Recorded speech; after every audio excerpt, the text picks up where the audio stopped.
Page number 264 چند مشہور سانپ کے اور اس سے بننے والے الفاظ۔ سانپ کے بننے والے الفاظ: اٹل، اچھوت، الگ، امرت۔ یک، یک لخت، یکدم، یک قلم۔ اہل، اہل بیت، اہل قلم، اہل کتاب، اہل نظر، اہل زباں، اہل علم۔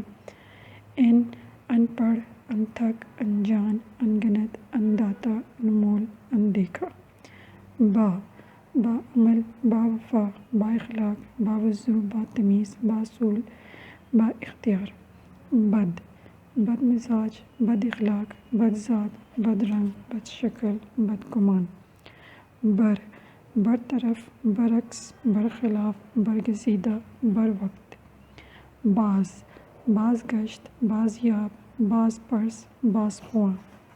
بال، بال فلفل، بال مشافہ، بال ضرر، بالخصوص۔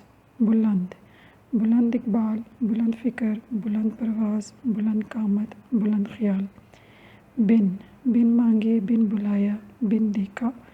بالا، بالا خانہ، بالا دست، بالا نشیں، بالا تر۔ بن، بن مانس، بن بلا، بن باز۔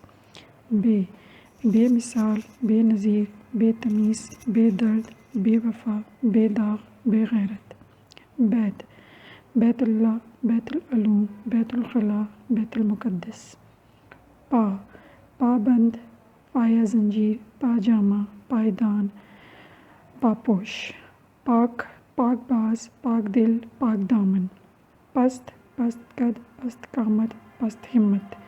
پس، پس منظر، پس انداز، پسماندہ۔ پر، پر نور، پر فضا، پر جوش، پر آشوب، پرگو۔ صفحہ نمبر 265۔ پیش، پیش رفت، پیش خیمہ، پیش یمام۔ تا، تا حال، تا حیات، تا عمر، تا آسمان، تا عرش۔ تیز، تیز رو، تیز رفتار، تیز گام۔ جان، جان کا داز، جاندار، جان سوز، جان کا۔ چو، چوکھٹ، چوگشیا، چوراہا، چوسر، چوبرجی۔ چار، 400، چار یار، چار شبنہ۔ خانہ، خانہ خراب، خانہ بدوش، خانہ ساز، خانہ زاد۔ خود، خود کفیل، خودکش، خود مختار، خود پسند، خود بین۔ خلاف، خلاف قاعدہ، خلاف عقل، خلاف آئین، خلاف قانون۔ خوش، خوش رنگ، خوش بخت، خوش نصیب، خوش نویس، خوشگوار۔ خوب، خوبصورت، خوبرو، خوب تر۔ دار، دار الخلافہ، دار الحکومت، دار الحکمت، دار الامراء۔ در، درمیان، در حقیقت، در انداز، درپیش، درکار۔ دل، دل نواز، دل افکار، دل دادا، دلگیر، دل نشین۔ دست، دستگیر، دست شناس، دستگاہ، دست ستم۔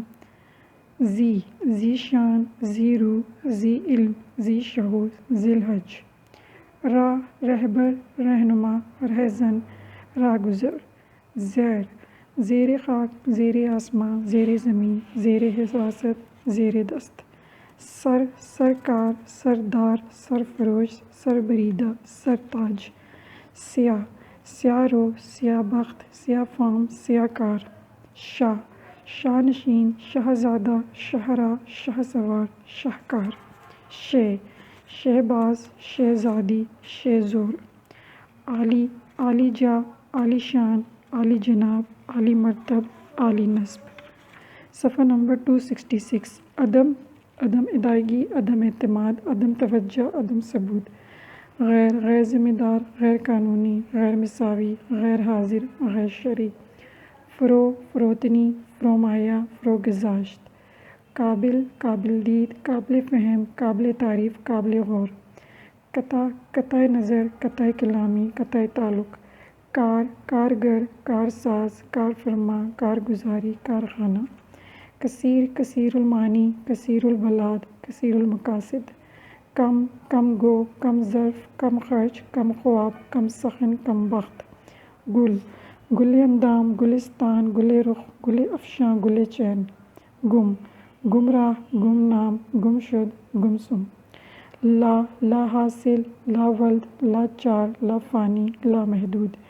ماں مہتاب مہارو مہاجبین مہاوش مہاراجا مہارانی مہابھارت مہامنتری نہ آشنا نہ منظور نہ خواندہ نہ فرمان نہ شکرا نو خیز نو عمر نو مسلم نو بہار نو ورد واجب الاحترام واجد القتل واجد الادا ہر دل عزیز ہر فن مولا ہر دم ہر جائی ہشت نگر ہشت پہلو ہشت صفات ہم تن ہم وقت ہم سب یادگار یادداشت یادآوری یادداشت بخیر چند مشہور لاکے اور اس سے بننے والے الفاظ لاکے اعضاء نئے الفاظ صف آرا سخ آرا حسن آرا لفظ آباد لاکے نئے الفاظ احمد آباد فیصل آباد حیدرآباد جہاں آباد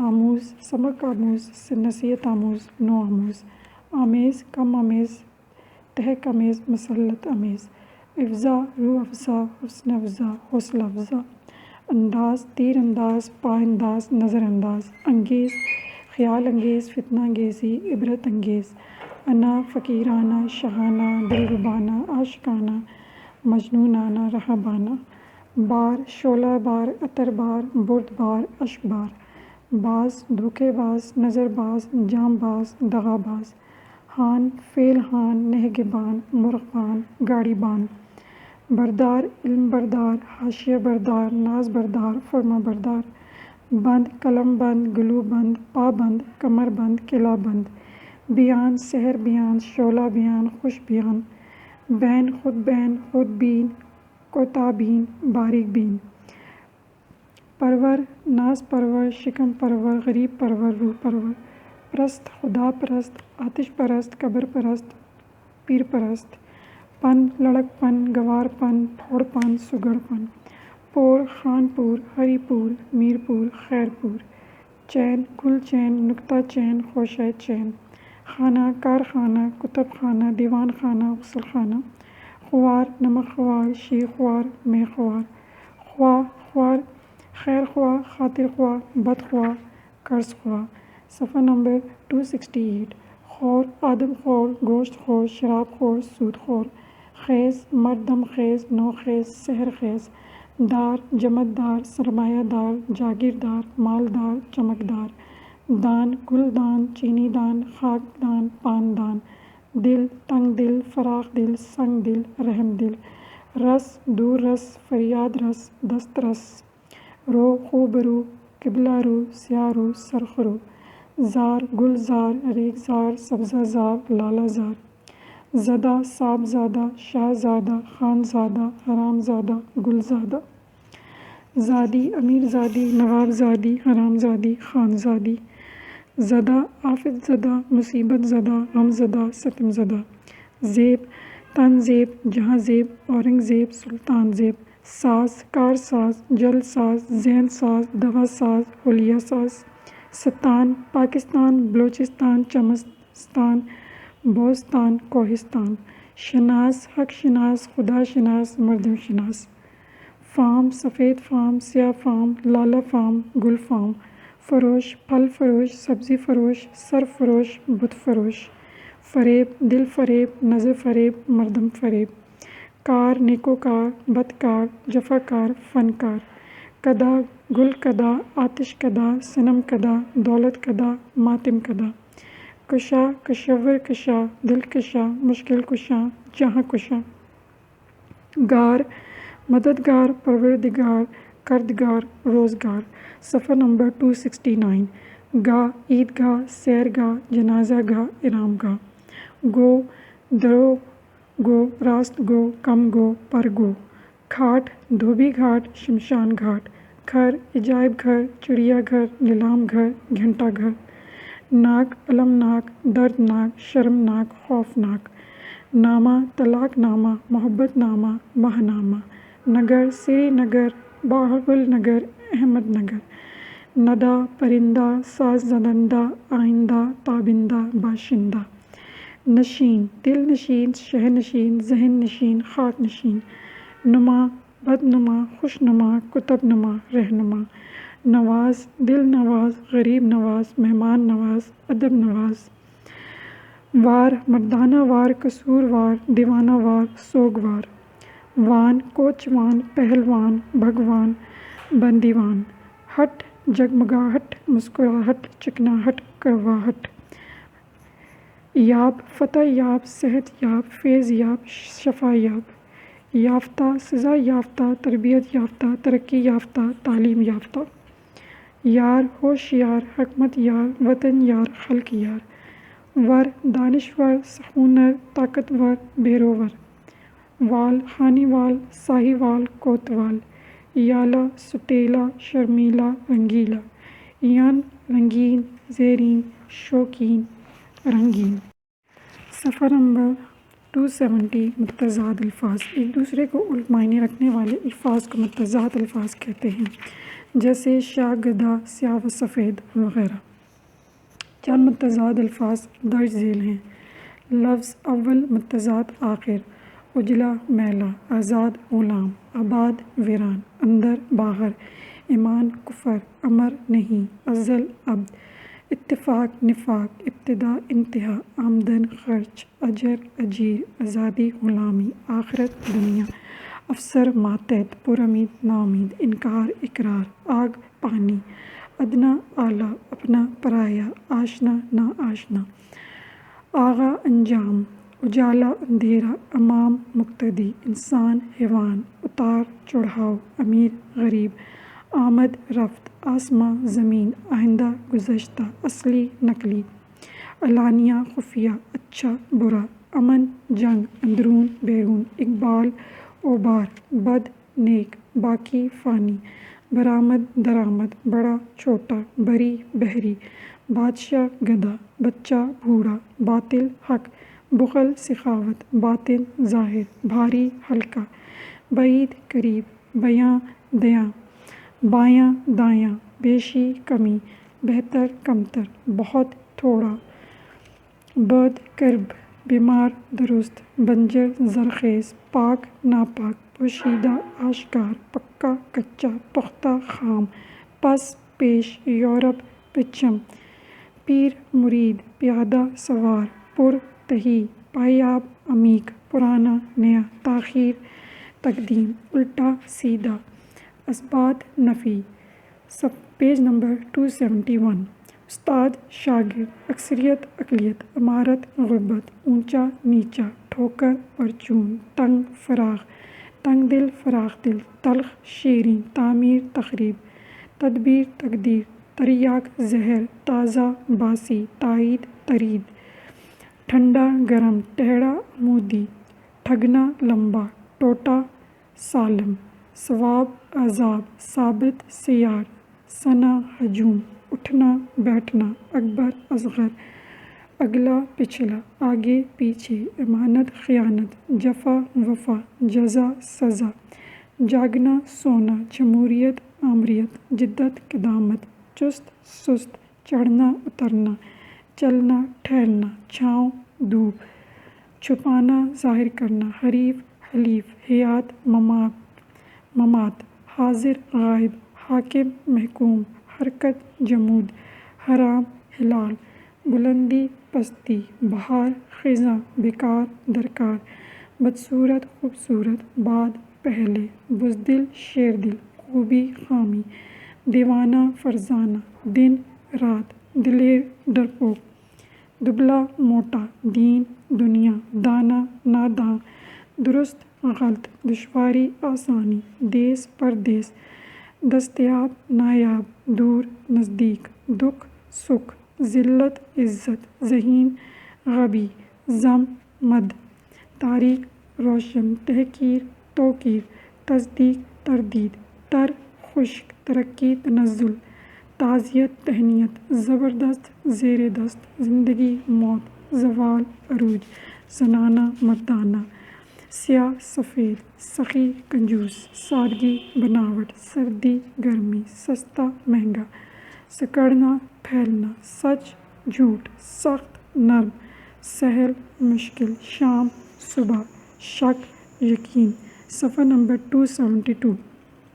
جاہل، عالم، جھوٹ سچ، جنت دوزخ، جمع تفریق، جلود خلود، جدید قدیم، جسمانی روحانی، جامد محترق، جیت ہار، ضعیف قوی، ضرر راحت، طاقتور کمزور، طول عرض، طلوع غروب، طویل عریض، طاق جفت، طمع قناعت، ظاہر باطن، ظالم مظلوم، ظلمت روشنی، خادم مخدوم، خوشی غم، خاص عام، خوشنما بدنما، خواص عوام، خارج داخل، خدا بندہ، خیر شر، خندہ گریہ، خرد جنون، عالم جاہل، عموماً خصوصاً، غدار وفادار، غازی شہید، غلط صحیح، غصہ پیار، غنی محتاج، غافل ہوشیار، غالب مغلوب، غاصب مغصوب، فراز نشیب، نقل اصل، رحمت زحمت، روشنی تاریکی، راحت کلفت، روز شب، راست چپ، رسا خطا، رقیب حبیب، رذیل شریف، زندہ مردہ، کامل ناقص، کمزور شیزور، کمی بیشی، کھرا کھوٹا، کفایت شر، فضول خرچ، کل جز، کل آج، کانٹا پھول، کھلا بند، کڑوا میٹھا، کالا گورا، گاڑھا پتلا، شروع اختتام، شور خاموشی، شریف بدماشی، شرق عذب، شاہ گدھا، صادق کاذب، صفا گندا، صالح صالح، صفائی گندگی، صحت مرض، مائل بیزار، میزبان مہمان، موکل وکیل، مخالف موافق، مادہ نر، ماضی مستقبل، مال آغاز، مرنا جینا، مردہ زندہ، مخلوق خالق، نرم سخت، نظم نثر، عارضی مستقبل، عاشق معشوق، عرش فرش، عجم عرب، عامل معمول، عابد معبود، عادل ظالم، قدرتی مصنوعی، قلیل کثیر، قاتل مقتول، قبول رد، قلت کثرت، فرائض حقوق، فاتح مفتوح، فنا بقا، فتح شکست، فاعل مفعول، فرار یلغار، فطیر خمیر، فاقہ سیری، فقر شاہی، کم گو پرگو، کافر مومن، گھٹنا بڑھنا، گنوار مہذب، گناہ گار معصوم، گناہ ثواب، لین دین، لیل نہار، لطیف کثیف، مشرق مغرب، مجاز حقیقت، مثبت منفی، معتد منتشر، مصدر مشتق، نامور گمنام، نجس پاک، نیستی ہستی، نفع نقصان، نقد ادھار، نشست برخاست، وفادار بے وفا، ہنسنا رونا، ہجر وصل، ہجو مدح، یہاں وہاں، یقین شک۔ صفحہ نمبر 273 مترادف الفاظ، جن الفاظ کے معنی اور مطلب ایک ہوں مترادف الفاظ کہلاتے ہیں۔ ذیل میں کچھ مترادف الفاظ درج ذیل کیے جاتے ہیں۔ لفظ اسرار، مترادف تاکید، لفظ اداس، مترادف مفہوم، لفظ آرزو، مترادف تمنا، امیر رئیس، آرام آسائش، اجالا روشن، بزم محفل، بخت قسمت، بخشش انعام، پرندہ طائر، پتلا دبلا، پارچہ کپڑا، تن بدن، تحفہ سوغات، تلاش جستجو، تخیل تصور، تصدیق تائید، تنقید رائے، جا شان، جانب سمت، چاند ماہ، چشم آنکھ، چال رفتار، چلمن پردہ۔ صفحہ نمبر 274 اتفاق اتحاد، عالم غم، اثار قربانی، آرائش ذبائش، اجاڑ ویران، آغاز ابتدا، آفتاب سورج، آن عزت، ارزاں سستا، بار بوجھ، باپ والد، نجیل کنجوس، بازی کھیل، بہشت جنت، بیوقوف نادان، بس طاقت، خیال فکر، ضبط سودا، خشم غصہ، خمر شراب، خصم شوہر، درست صحیح، پیڑ درخت، پسر بیٹا، پدر باپ، پیر بوڑھا، پند نصیحت، پھول گل، پردہ حجاب، پکا پختہ، پابند قید، تباہ برباد، تالاب حوض، تذلیل رسوائی، تلوار شمشیر، توکل بھروسہ، تکلیف مصیبت، تحمل برداشت، راج حکومت، رام راضی، رہزن ڈاکو،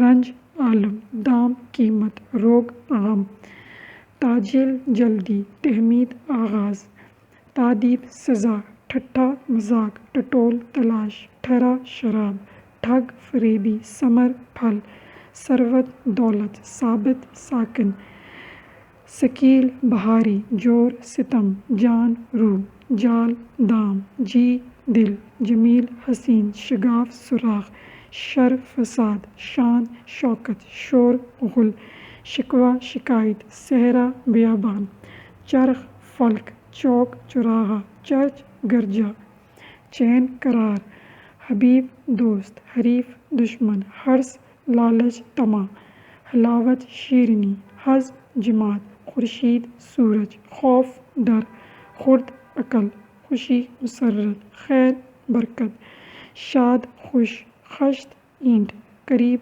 پاس، قمر چاند، کسر ایوان، قلیل تھوڑا، قید بند، قسم سوگن۔ صفحہ نمبر 275۔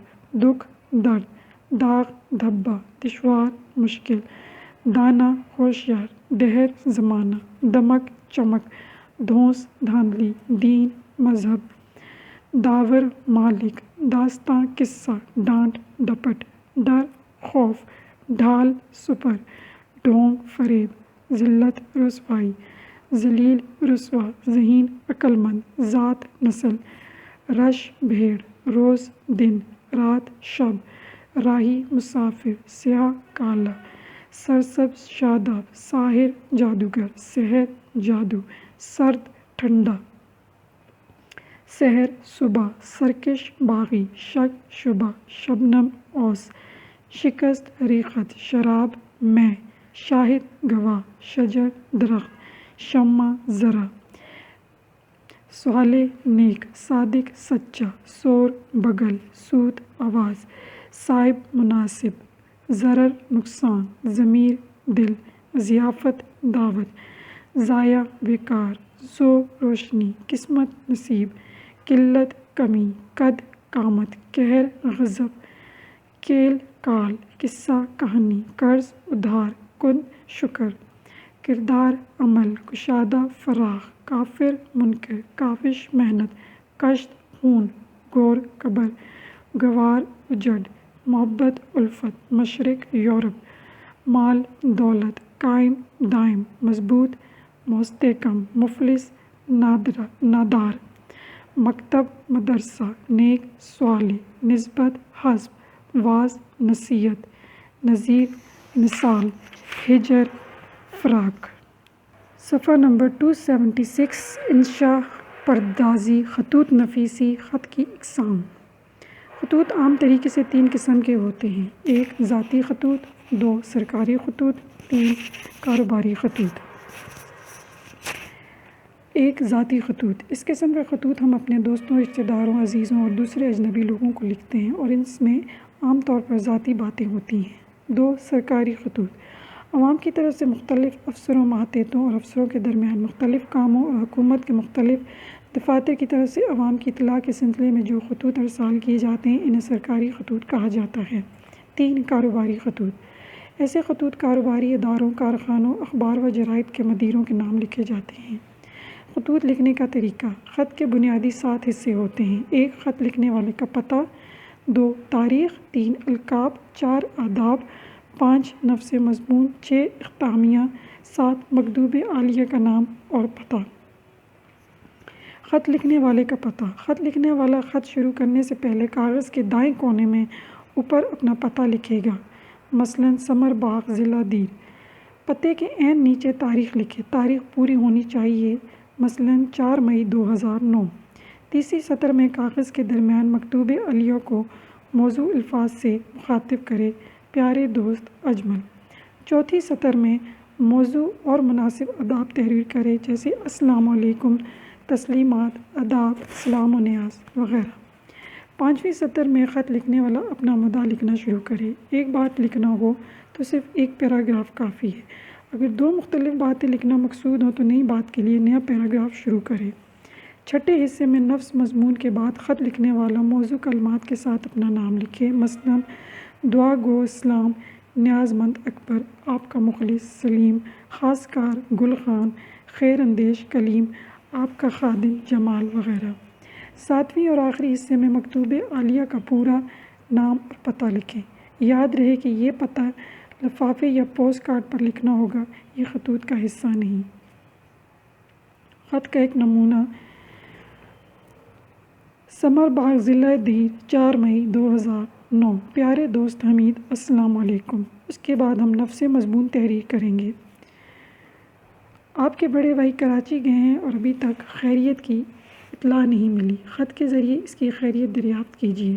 صفحہ نمبر 278۔ صدبر کل ثمر باغ، دیر لور، 15 مئی 2009۔ محترم بھائی، السلام علیکم۔ آپ کو کراچی گئے 1 مہینہ پورا ہو رہا ہے، لیکن ابھی تک آپ نے خط نہیں بھیجا، نہ کسی کے ذریعے اپنی خیریت کی اطلاع دی۔ تمہارے جانے کے ٹھیک 10 دن بعد والد صاحب ملیریا بخار میں مبتلا ہو گئے اور ابھی تک افاقہ نہیں ہوا۔ والدہ صاحبہ بھی بار بار آپ کے خط کے بارے میں پوچھتی ہیں۔ دونوں کو آپ کی خیریت کے بارے میں تشویش ہے۔ والد صاحب کا علاج جاری ہے، ڈاکٹر کا کہنا ہے کہ یہ ٹائیفائیڈ ہے، صحتیاب ہونے میں چند دن اور لگیں گے۔ چھوٹا عدنان آپ کو بہت یاد کرتا ہے۔ باجی شوہر کے ساتھ والد کی بیمار پرسی کے لیے آئی تھیں اور 3 دن گزار کر واپس لاہور چلی گئیں۔ اس خط کے دیکھتے ہی اپنی خیریت اور حالت سے مطلع کیجیے، ورنہ والد اور والدہ صاحبہ دونوں آپ سے ناراض ہو جائیں گے۔ آپ کا بھائی جمال۔ اپنے چھوٹے بھائی کو خط لکھیے اور امتحان کی تیاری کے لیے سخت محنت کی تلقین کیجیے۔ تمیر گو، ڈیئر لور، 25 مئی 2009۔ پیارے بھائی جان، تسلیمات۔ کل تمہارے کالج کے ایک لڑکے سے ملاقات ہوئی تھی۔ اس نے تمہارے متعلق جو مجھے باتیں بتائیں، مجھے اپنے کانوں پر یقین نہ آیا۔ اس نے نام نہ ظاہر کرنے کی شرط پر مجھے بتایا کہ تمہارا اٹھنا بیٹھنا آوارہ لڑکوں کے ساتھ ہے، جن کے ساتھ تم آوارہ اور بیکار گھومتے پھرتے ہو، سنیما کا چکر بھی لگاتے ہو۔ ہم نے آپ کو تعلیم حاصل کرنے کے لیے پشاور بھیجا تھا تاکہ آپ کی زندگی بن جائے۔ تمہاری تعلیم پر ہم کافی رقم خرچ کر رہے ہیں، اپنا پیٹ کاٹ کر تمہیں روپیہ بھیجتے ہیں۔ تمہاری ان حرکتوں سے مجھے مایوسی ہوئی ہے۔ اگر والد صاحب کو یہ پتہ چل گیا تو غم کے مارے بیمار ہو جائیں گے۔ تمہارے امتحان میں اب بھی 5 مہینے باقی ہیں۔ آوارہ لڑکوں کی دوستی چھوڑ دو، قابل اور محنتی لڑکوں کو دوست بناؤ، اپنی پڑھائی پر توجہ دو اور تیاری شروع کر دو۔ کلاس سے غیر حاضر نہ رہا کرو۔ میں نے پروفیسر شیر عالم خان کو آپ پر نظر رکھنے کے لیے لکھا ہے۔ وہ جو ہدایات آپ کو دیں گے ان پر عمل کرو۔ بڑا آدمی بننے کے لیے سخت محنت اور کاوش کی ضرورت ہوتی ہے۔ ڈاکٹر بننا آسان کام نہیں ہے، اس کے لیے دن رات پڑھنا ہوگا۔ مجھے یقین ہے اس خط کے دیکھتے ہی آپ اپنا رویہ بدلنے کی کوشش کریں گے اور ہمیں مایوس نہیں کریں گے۔ تمہارا بھائی مسل خان۔ صفحہ نمبر 279۔ اپنی سہیلی کے نام خط لکھیے اور اس کی والدہ کی وفات پر تعزیت کیجیے۔ منگورا سوات، 20 اپریل 2009۔ پیاری فائزہ، آداب۔ تمہاری والدہ صاحبہ کی وفات کا سن کر سخت صدمہ ہوا۔ 2 مہینے پہلے جس دن اس کی عیادت کے لیے میں آپ کے گھر آئی تھی، ان کی صحت کافی بہتر لگی تھی۔ اچانک یہ خبر سن کر سکتے میں آ گئی۔ وہ ایک ملنسار اور مہمان نواز خاتون تھی، مجھ سے گھنٹوں بیٹھ کر باتیں کیا کرتی تھیں۔ مجھے معلوم ہے کہ وہ آپ کو بہت چاہتی تھیں، تمام بہن بھائیوں میں سے آپ سے زیادہ پیار کرتی تھیں۔ مجھے اندازہ ہے کہ آپ کے دل کو کتنا صدمہ پہنچا ہے۔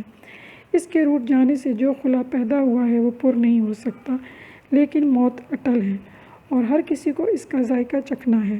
خداوند تعالیٰ مرحومہ کو اپنے جوار رحمت میں جگہ دے اور آپ کو یہ صدمہ برداشت کرنے کی توفیق عطا فرمائے۔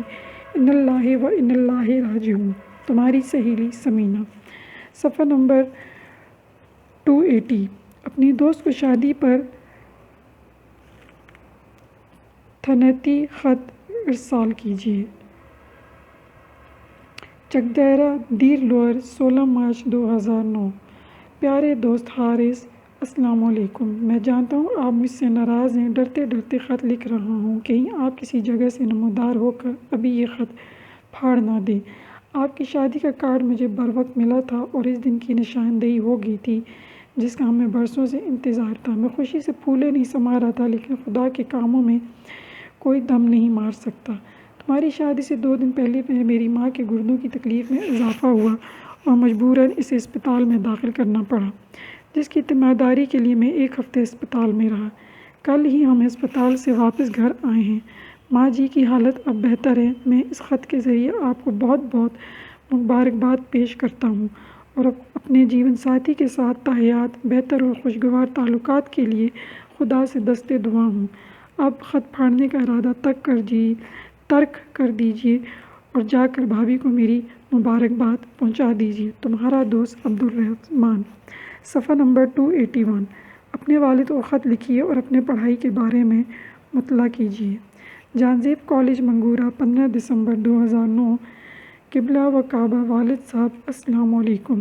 آپ نے خط میں مجھے جو نصیحت کی تھی ان پر میں من و غن عمل کر رہا ہوں۔ میں صبح سویرے اٹھ کر باجماعت نماز پڑھتا ہوں، پھر قرآن مجید کی تلاوت کرتا ہوں۔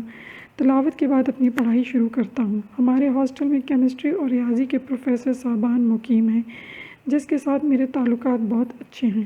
پڑھائی میں مشکلات پیش آنے پر میں ان سے رجوع کرتا ہوں۔ میں کلاس سے کبھی غیر حاضر نہیں رہا۔ میں پڑھائی سے مطمئن ہوں اور آپ کو یقین دلاتا ہوں کہ امتحان میں میری بہتر پوزیشن آئے گی۔ میں کچھ امدادی کتابیں خریدنا چاہتا ہوں، لیکن میرے پاس رقم کی کمی ہے۔ آپ بھائی جان سے کہہ دیجیے کہ وہ مجھے 500 روپیہ ارسال کریں۔ درسی کتابوں میں مواد بہت کم ہوتا ہے۔ تفصیل کے لیے مختلف کتابوں کا پڑھنا ضروری ہوتا ہے۔ میں نے کالج کی لائبریری سے بھی کتابیں حاصل کی ہیں، لیکن وہ کافی نہیں ہیں۔ چھوٹے شاہد کو میرا پیار اور والدہ صاحبہ کو آداب۔ آپ کا نور چشم زاہد۔ صفحہ نمبر 282۔ اپنے دوست کو خط لکھیے اور تعطیلات اپنے ہاں گزارنے کی دعوت دیجیے۔ براول بانڈی، دیر اپر، 25 مئی 2009۔ پیارے دوست جمال، السلام علیکم۔ پچھلے سال جون کے مہینے میں آپ نے جو خط بھیجا تھا، اس کے بعد آپ نے خط نہ لکھنے کا روزہ رکھا ہے۔ یہ میرا دوسرا خط ہے۔ پہلے خط کا جواب آپ نے ابھی تک نہیں دیا۔ ابھی چند روز پہلے حامد مردان سے آئے تھے اور آپ کی خیریت کی اطلاع مجھے دی تھی۔ پھر خط کا جواب نہ لکھنا کیا معنی رکھتا ہے؟ یہ میرا آخری خط ہے، اس کا جواب لکھنے کی ضرورت نہیں۔ میں چاہتا ہوں کہ بالمشافہ آ کر اپنی صفائی پیش کریں۔ 1 جون سے مردان میں گرمیوں کی چھٹیاں ہونے والی ہیں۔ میں آپ کو گرمیوں کی چھٹیاں براول بانڈی میں گزارنے کی دعوت دیتا ہوں۔ یہاں موسم خوشگوار اور معتدل ہوتا ہے، گرمی بالکل نہیں ہوتی۔ یہاں آپ سیر و تفریح کے علاوہ اپنی پڑھائی بھی اطمینان سے کر سکتے ہیں۔ مردان کی گرمی میں امتحان کے لیے تیاری بہت مشکل ہے۔ ہم نے لواری ٹاپ اور چترال ٹنل کی سیر کا پروگرام بھی بنایا ہے، جس میں آپ کی شرکت سے 4 چاند لگ جائیں گے۔ بہانہ نہیں چلے گا۔ میں خواہ مخواہ چھٹیوں میں آپ کو یہاں دیکھنا چاہتا ہوں۔ آپ کا مخلص دوست عرفان۔ خط کے ذریعے اپنے بیمار دوست کی عیادت کیجیے۔ صفحہ نمبر 283۔ چھوٹا لاہور صوابی، 28 مارچ 2009۔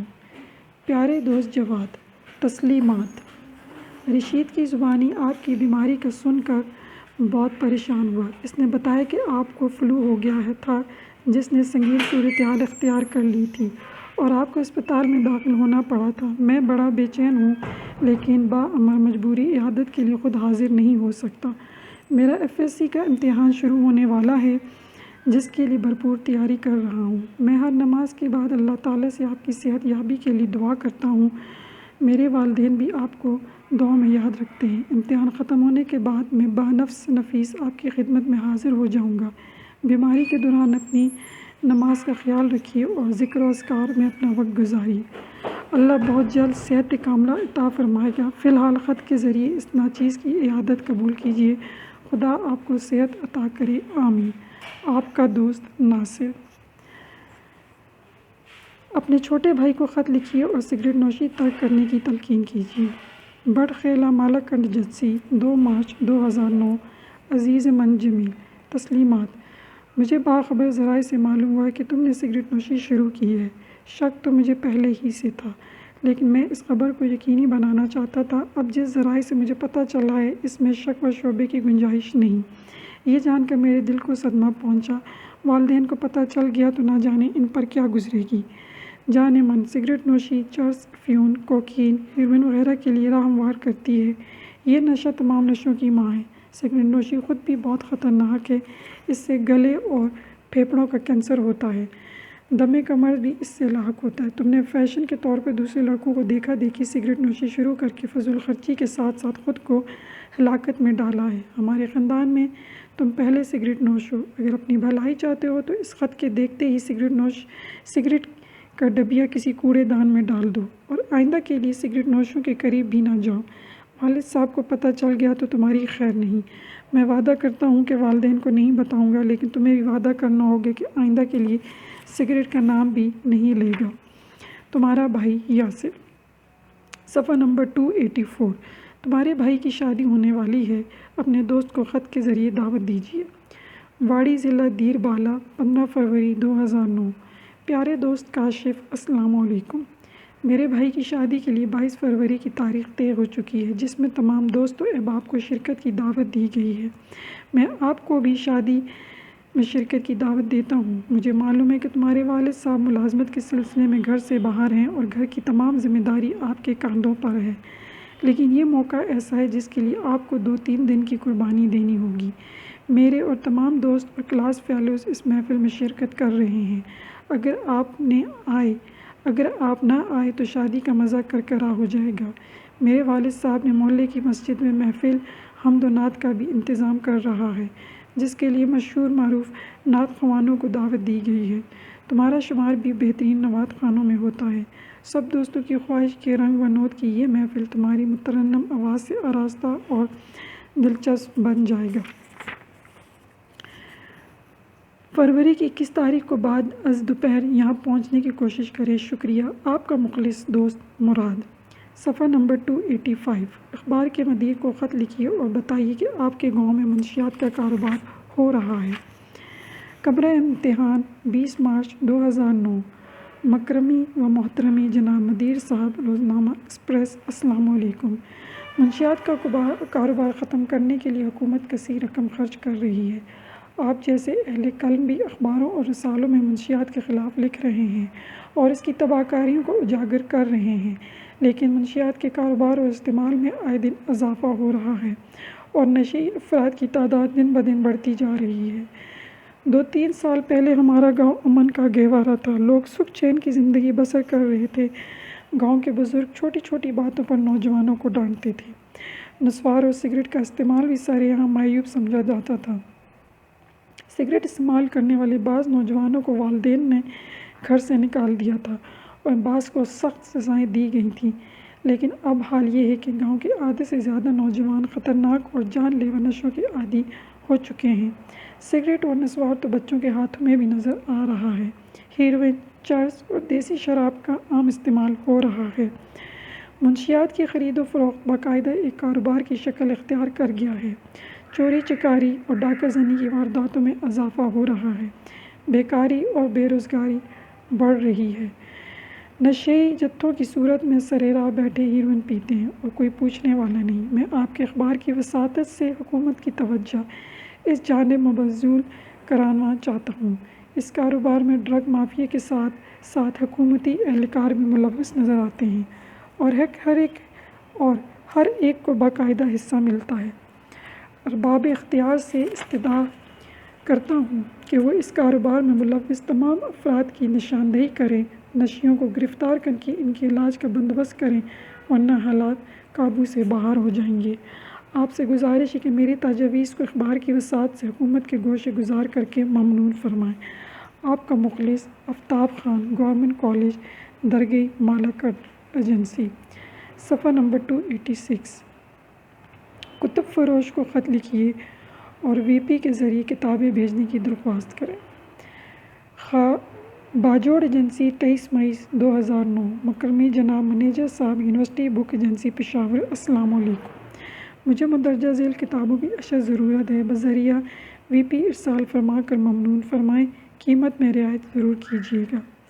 1 نایاب نوٹس اردو سال اول، 2 نایاب نوٹس ریاضی سال دوم، 3 classic Urdu English dictionary, 4 Bang Dara علامہ اقبال، 5 دیوان غالب، 6 زادہ منشی پریم چند۔ نئے ناولوں کی فہرست ارسال کر دیجیے۔ شکریہ، آپ کا مخلص شیر زمان خان۔ عزیز طلبہ، یہ آڈیو ریکارڈنگ آپ کے لیے ہیومینیٹیرین ڈیولپمنٹ آرگنائزیشن ایبٹ آباد کے ذریعے اہتمام کی گئی۔ ہیومینیٹیرین ڈیولپمنٹ آرگنائزیشن ایبٹ آباد 2011 سے اپنی مدد آپ کے تحت صحت، تعلیم اور معاشی خود مختاری کے شعبوں میں بہتری کے لیے کوشاں ہے۔ ادارہ نے نہ صرف خیبر پختونخوا بلکہ ملک بھر کے نابینا طلباء کی تعلیمی مشکلات اور رکاوٹوں کو دور کرنے کے لیے ایف اے تا ماسٹرز لیول کی نصابی کتب اور کورسز، جن میں علامہ اقبال اوپن یونیورسٹی کے کورسز بھی شامل ہیں، کو آڈیو ریکارڈنگ میں منتقل کرنے کا اہتمام کیا ہے، تاکہ نابینا طلباء اعلیٰ تعلیم تک رسائی حاصل کر کے ملک و قوم کی ترقی اور خوشحالی میں اپنا بھرپور کردار ادا کر سکیں۔ یہ تمام آڈیو ریکارڈنگز نابینا طلباء کو بالکل مفت فراہم کی جا رہی ہیں۔ نابینا طلباء کے علاوہ دیگر طلباء بھی اس تعلیمی سہولت سے استفادہ کر سکتے ہیں۔ ہیومینیٹیرین ڈیولپمنٹ آرگنائزیشن ایبٹ آباد، ای میل HDOATD@gmail.com، ویب سائٹ HDORG.net، رابطہ نمبر 03459541 یعنی 0345 95 41 838۔ صفحہ نمبر 287 درخواست۔ مجاز سرکاری افسران تک اپنا مسئلہ یہ شکایت تحریر کرنے کو درخواست کہا جاتا ہے۔ اسکولوں اور کالجوں میں اپنی ضروریات کے لیے ہیڈ ماسٹر اور پرنسپل کو درخواستیں لکھتے رہتے ہیں۔ خط کی طرح درخواست کا بھی ایک لگا بندہ اصول ہے۔ ان اصولوں اور پابندیوں کا خیال رکھنا ضروری ہے۔ ہدایات: 1. جس افسر کے نام درخواست لکھنا ہو اس کا پتہ اور عہدہ 1 یا 2 سطر میں سب سے پہلے لکھا جاتا ہے۔ 2. دوسرے حصے میں سطر کے عین درمیان القاب کے لیے جناب عالی، عالی جہاں وغیرہ کے الفاظ لکھے جاتے ہیں۔ 3. تیسرے حصے میں مدعا یا مقصد تحریر کیا جاتا ہے۔ 4. چوتھے حصے میں کاغذ کی بائیں جانب درخواست گزار اپنا نام اور پتہ تحریر کرتا ہے اور تاریخ بھی لکھتا ہے۔ تاریخ درخواست کے آخر میں یا اپنے پتے سے پہلے لکھنی چاہیے۔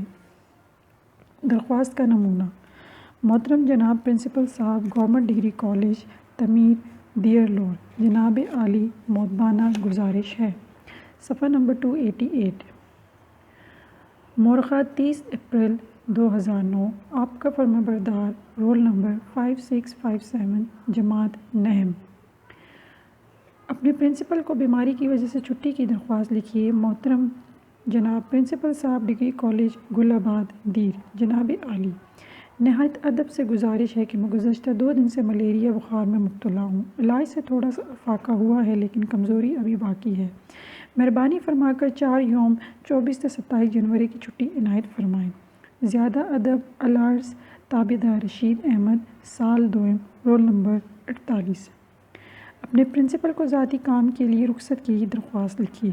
بخمت جناب پرنسپل صاحب، گورنمنٹ ڈگری کالج تھانہ ملک گنج ایجنسی، جناب عالی، مؤدبانہ گزارش ہے کہ میرے والد کے گردے میں درد ہے۔ کسی اچھے ڈاکٹر سے معائنہ کروانے کے لیے میں ان کے ساتھ پشاور جا رہا ہوں۔ اسی وجہ سے بروز بدھ 6 مئی 2009 کو میں کالج میں حاضری دینے سے قاصر ہوں۔ مذکورہ یوم کی رخصت عنایت فرما کر مشکور فرمائیں۔ عین نوازش ہوگی۔ العرض فرمانبردار منور احمد، سال اول، رول نمبر 360۔ صفحہ نمبر 289۔ پرنسپل صاحب کو داخلہ فیس معاف کرنے کی درخواست لکھیے۔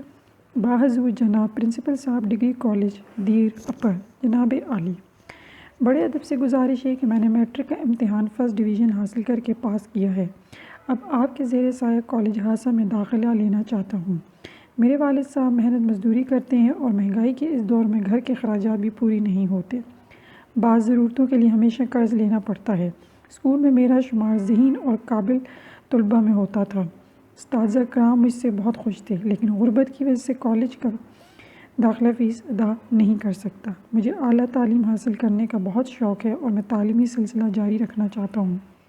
اس سلسلے میں آپ کی تعاون اور مدد کی اشد ضرورت ہے۔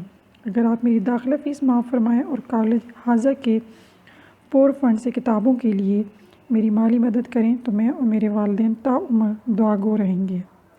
مجھے امید ہے کہ آپ میرے حال پر رحم فرمائیں گے اور قوم کے ایک غریب بیٹے کی حوصلہ افزائی کریں گے۔ خدا آپ کو عزت دے۔ آداب۔ مورخہ 10 مارچ 2009۔ العرض تابعدار فرمان حکیم اللہ سالول۔ ڈسٹرکٹ ہیلتھ آفیسر کو اپنے گاؤں کی BHU میں ڈاکٹر کی تعیناتی کے لیے درخواست لکھی ہے۔ صفحہ نمبر 290۔ بخدمت جناب ڈسٹرکٹ ہیلتھ آفیسر ضلع بنیر۔ عنوان برائے تقرری ڈاکٹر۔ جناب عالی، گزارش ہے کہ ہمارے گاؤں امبیلا کی آبادی تقریباً 5000 نفوس پر مشتمل ہے۔ محکمہ صحت نے یہاں 7 سال پہلے BHU کی عمارت تعمیر کی ہے جس پر لاکھوں روپے خرچ کیے گئے ہیں، لیکن ایک چوکیدار، ایک وارڈ اردلی اور ایک ڈسپنسر کے علاوہ اب تک کسی ڈاکٹر کا تقرر نہیں ہوا۔ ڈاکٹر کے لیے اسپتال میں بنگلہ بھی موجود ہے، لیکن عرصہ 7 سال سے اس کے دروازے بند ہیں اور اس کی عمارت کے خراب ہونے کا خدشہ ہے۔ BHU موجودہ ہونے کے باوجود لوگ علاج کے لیے ثوابی، مردان اور ڈگر جانے پر مجبور ہیں۔ BHU میں MBBS ڈاکٹر کی اسامی ابھی تک خالی پڑی ہے۔ ہم اہلیان امبیلا درخواست کی وسعت سے استدعا کرتے ہیں کہ ہمارے گاؤں کی BHU کے لیے ڈاکٹر کی تعیناتی جلد عمل میں لائی جائے۔ بڑی مہربانی ہوگی۔ اہلیان امبیلا ضلع بنیر۔ موقع 4 جون 2009۔ ناظم یونین کونسل کو اپنے محلے کی گلی پختہ کرنے کے لیے درخواست لکھی ہے۔ بخدمت جناب ناظم صاحب union council summer Bagh their lower. جناب عالی، مؤدبانہ التماس ہے کہ سمر باغ کے تمام محلوں کی گلیوں کی پختگی کا کام جاری ہے، لیکن محلہ رحیم آباد کی طرف ابھی تک توجہ نہیں دی گئی ہے۔ گلیوں میں جگہ جگہ گڑھے پڑے ہیں جس میں بارش کا پانی ہفتوں کھڑا رہتا ہے اور راستے سے گزرنے میں خاصی تکلیف اٹھانی پڑتی ہے۔ گھروں سے نکلنے والے گندے پانی کی نکاسی کا بھی خاطر خواہ انتظام نہیں۔ گلیاں ایک جھیل کی صورت اختیار کر گئی ہیں۔ رات کے وقت لوگ گھروں سے نہیں نکل سکتے، نہ نماز کے لیے مسجد جا سکتے ہیں۔ بچوں کو روزانہ 2 جوڑے تبدیل کروانے پڑتے ہیں۔ آپ کی عدم توجہی سے محلے کے لوگ مایوسی کا شکار ہیں، اس لیے آپ سے درخواست ہے کہ جس قدر جلدی ممکن ہو سکے گلیوں کی پختگی کا کام شروع کیا جائے۔ امید ہے آپ اس درخواست پر ہمدردانہ غور فرمائیں گے۔ فقط ادب۔ مورخہ 4 اپریل 2009۔ اہلیان محلہ رحیم آباد سمر باغ۔ صفحہ نمبر 291۔ اپنے ضلع ناظم کو مالیہ کی معافی کے لیے درخواست لکھی ہے۔ محترم جناب ناظم اعلیٰ صاحب، بالاکٹ ایجنسی بٹخیل۔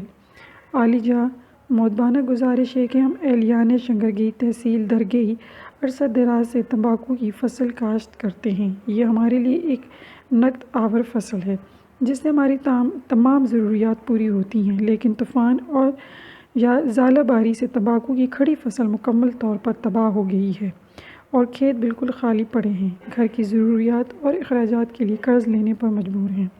ہماری حالت زار کو دیکھتے ہوئے گاؤں شنکری کو آفت زدہ قرار دیا جائے اور مالیے اور آبیانی کی معافی کا اعلان کیا جائے۔ عین نوازش ہوگی۔ مورخہ 3 جون 2009۔ اہلیان شنگرئی تحصیل درگئی بالاکٹ ایجنسی۔ اپنے کالج کے پرنسپل کو کیئر کٹر سرٹیفکیٹ کے لیے درخواست لکھی ہے۔ محترم جناب پرنسپل صاحب، گورنمنٹ ڈگری کالج تخت بھئی مردان۔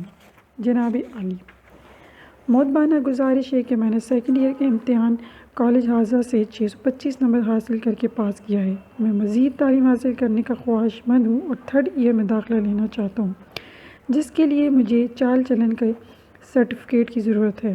میں نے کالج کے قوانین کی سختی سے پابندی کی ہے اور کسی قسم کے فضول کاموں میں ملوث نہیں رہا، لہٰذا آپ کی خدمت میں التماس ہے کہ مجھے درست چال چلن کا سرٹیفکیٹ جاری کرنے کے احکامات صادر فرمائیں۔ دعا گو رہوں گا۔ مورخہ 5 جولائی 2009۔ العارض ریاض حسین، سال دوئم، رول نمبر 55۔ صفحہ نمبر 292۔ اپنے کالج کی پرنسپل سے تعلیمی سیر پر جانے کے لیے اجازت حاصل کیجیے۔ بخدمت جناب پرنسپل صاحب، ڈگری کالج مٹا سوات۔ جناب عالی، مؤدبانہ گزارش ہے کہ موسم سرما کی تعطیلات 25 دسمبر سے شروع ہونے والی ہیں۔ آرکیالوجی کے تمام طالبہ نے ٹیکسلا کے کھنڈرات دیکھنے کا پروگرام بنایا ہے۔ پروفیسر عالم زیب صاحب نے بھی ساتھ جانے کی حامی بھر لی ہے۔ آرکیالوجی کے مضمون میں ٹیکسلا کے کھنڈرات کا ذکر بہت زیادہ ہے اور اس کا پرچشم خود مطالعہ کرنا بہت ضروری ہے، لہٰذا آپ صاحبان مہربانی فرما کر مذکورہ سیر کی اجازت فرمانے کے ساتھ ساتھ کالج بس ساتھ لے جانے کی منظوری بھی عنایت فرمائیں۔ نوازش ہوگی مورخہ 20 دسمبر 2009 جملہ طلبہ شعبہ آرکیالوجی سال اول و سال دوئم، صفحہ نمبر 293 اپنے کالج کے پرنسپل کو دوبارہ داخلے کے لیے درخواست لکھیے۔ محترم جناب پرنسپل صاحب، degree college summer Bagh their lower, جناب عالی، مؤدبانہ گزارش ہے کہ آج سے 20 دن پہلے میں ملیریا بخار میں مبتلا ہو گیا تھا جو ٹائیفائڈ میں تبدیل ہو گیا، جس کی وجہ سے مجھے اسپتال میں داخل ہونا پڑا۔ میں دور افتادن علاقے کا رہنے والا ہوں اور اپنے گاؤں کا واحد کالج اسٹوڈنٹ ہوں، اس لیے اپنی بیماری کی اطلاع کالج انتظامیہ تک نہ پہنچا سکا۔ صحت یاب ہونے کے بعد آج کالج آیا تو معلوم ہوا کہ میرا نام رجسٹر سے خارج کیا گیا ہے، لہٰذا آپ صاحبان مہربانی فرما کر میرے دوبارہ داخلے کی احکامات صادر فرمائیں تاکہ میں اپنا تعلیمی سلسلہ جاری رکھ سکوں۔ زیادہ آداب۔ مورخہ 2 اپریل 2009 آپ کا تابع فرمان الماس خان، سال اول، رول نمبر 58۔ ثانوی تعلیم بورڈ کے چیئرمین کو اوریجنل سندھ حاصل کرنے کے لیے درخواست لکھی ہے۔ محترم جناب چیئرمین صاحب board of intermediate and secondary education Malakand, جناب عالی، بڑے ادب سے التماس ہے کہ میں نے سیکنڈ ایئر کا امتحان 2008 میں پاس کیا تھا۔ گیزٹ میں میری کامیابی کا اعلان ہوا تھا اور ڈی ایم سی کے ساتھ پروویژنل سرٹیفکیٹ بھی بورڈ کی طرف سے جاری کیا گیا تھا، لیکن 1 سال گزرنے کے باوجود مجھے اوریجنل سند ابھی تک نہیں ملا۔ اعلیٰ تعلیم حاصل کرنے کے لیے مجھے سند کی سخت ضرورت ہے، لہٰذا مہربانی فرما کر میری ایف ایس سی کی سند جلد از جلد ارسال کی جائے۔ ڈی ایم سی اور پروویژنل سرٹیفکیٹ کی نقول درخواست اعزازہ کے ساتھ منسلک ہیں۔ مورخہ 30 مارچ 2009 العارض نور حسن تلاش، ضلع دی، صفحہ نمبر 294 تھانہ انچارج کے نام پر درخواست لکھیے اور سائیکل چوری ہونے کی رپورٹ درج کیجیے۔ بخدمت جناب انچارج آفیسر پولیس اسٹیشن تنگی 4 سدہ، جناب عالی، گزارش ہے کہ میں گورنمنٹ ڈگری کالج تنگی میں سال اول کا طالب علم ہوں۔ کالج سے گھر واپس جاتے ہوئے تنگی بازار میں کالج کے بک ڈپو سے ایک کتاب خریدنے کے لیے دکان کے اندر گیا اور اپنی سائیکل دکان کے باہر کھڑی کر دی۔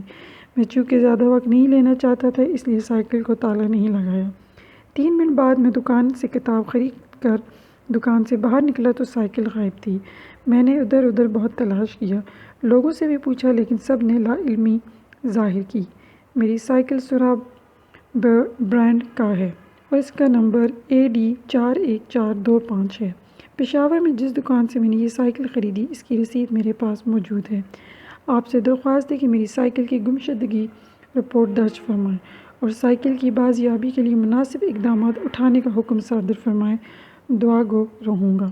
مورخہ 12 مارچ 2009 العارض احمد شہزاد، ضلع زین، صفحہ نمبر 295 رسیدات۔ ریڈیو سیٹ کی فروخت کی رسید تحریر کیجیے۔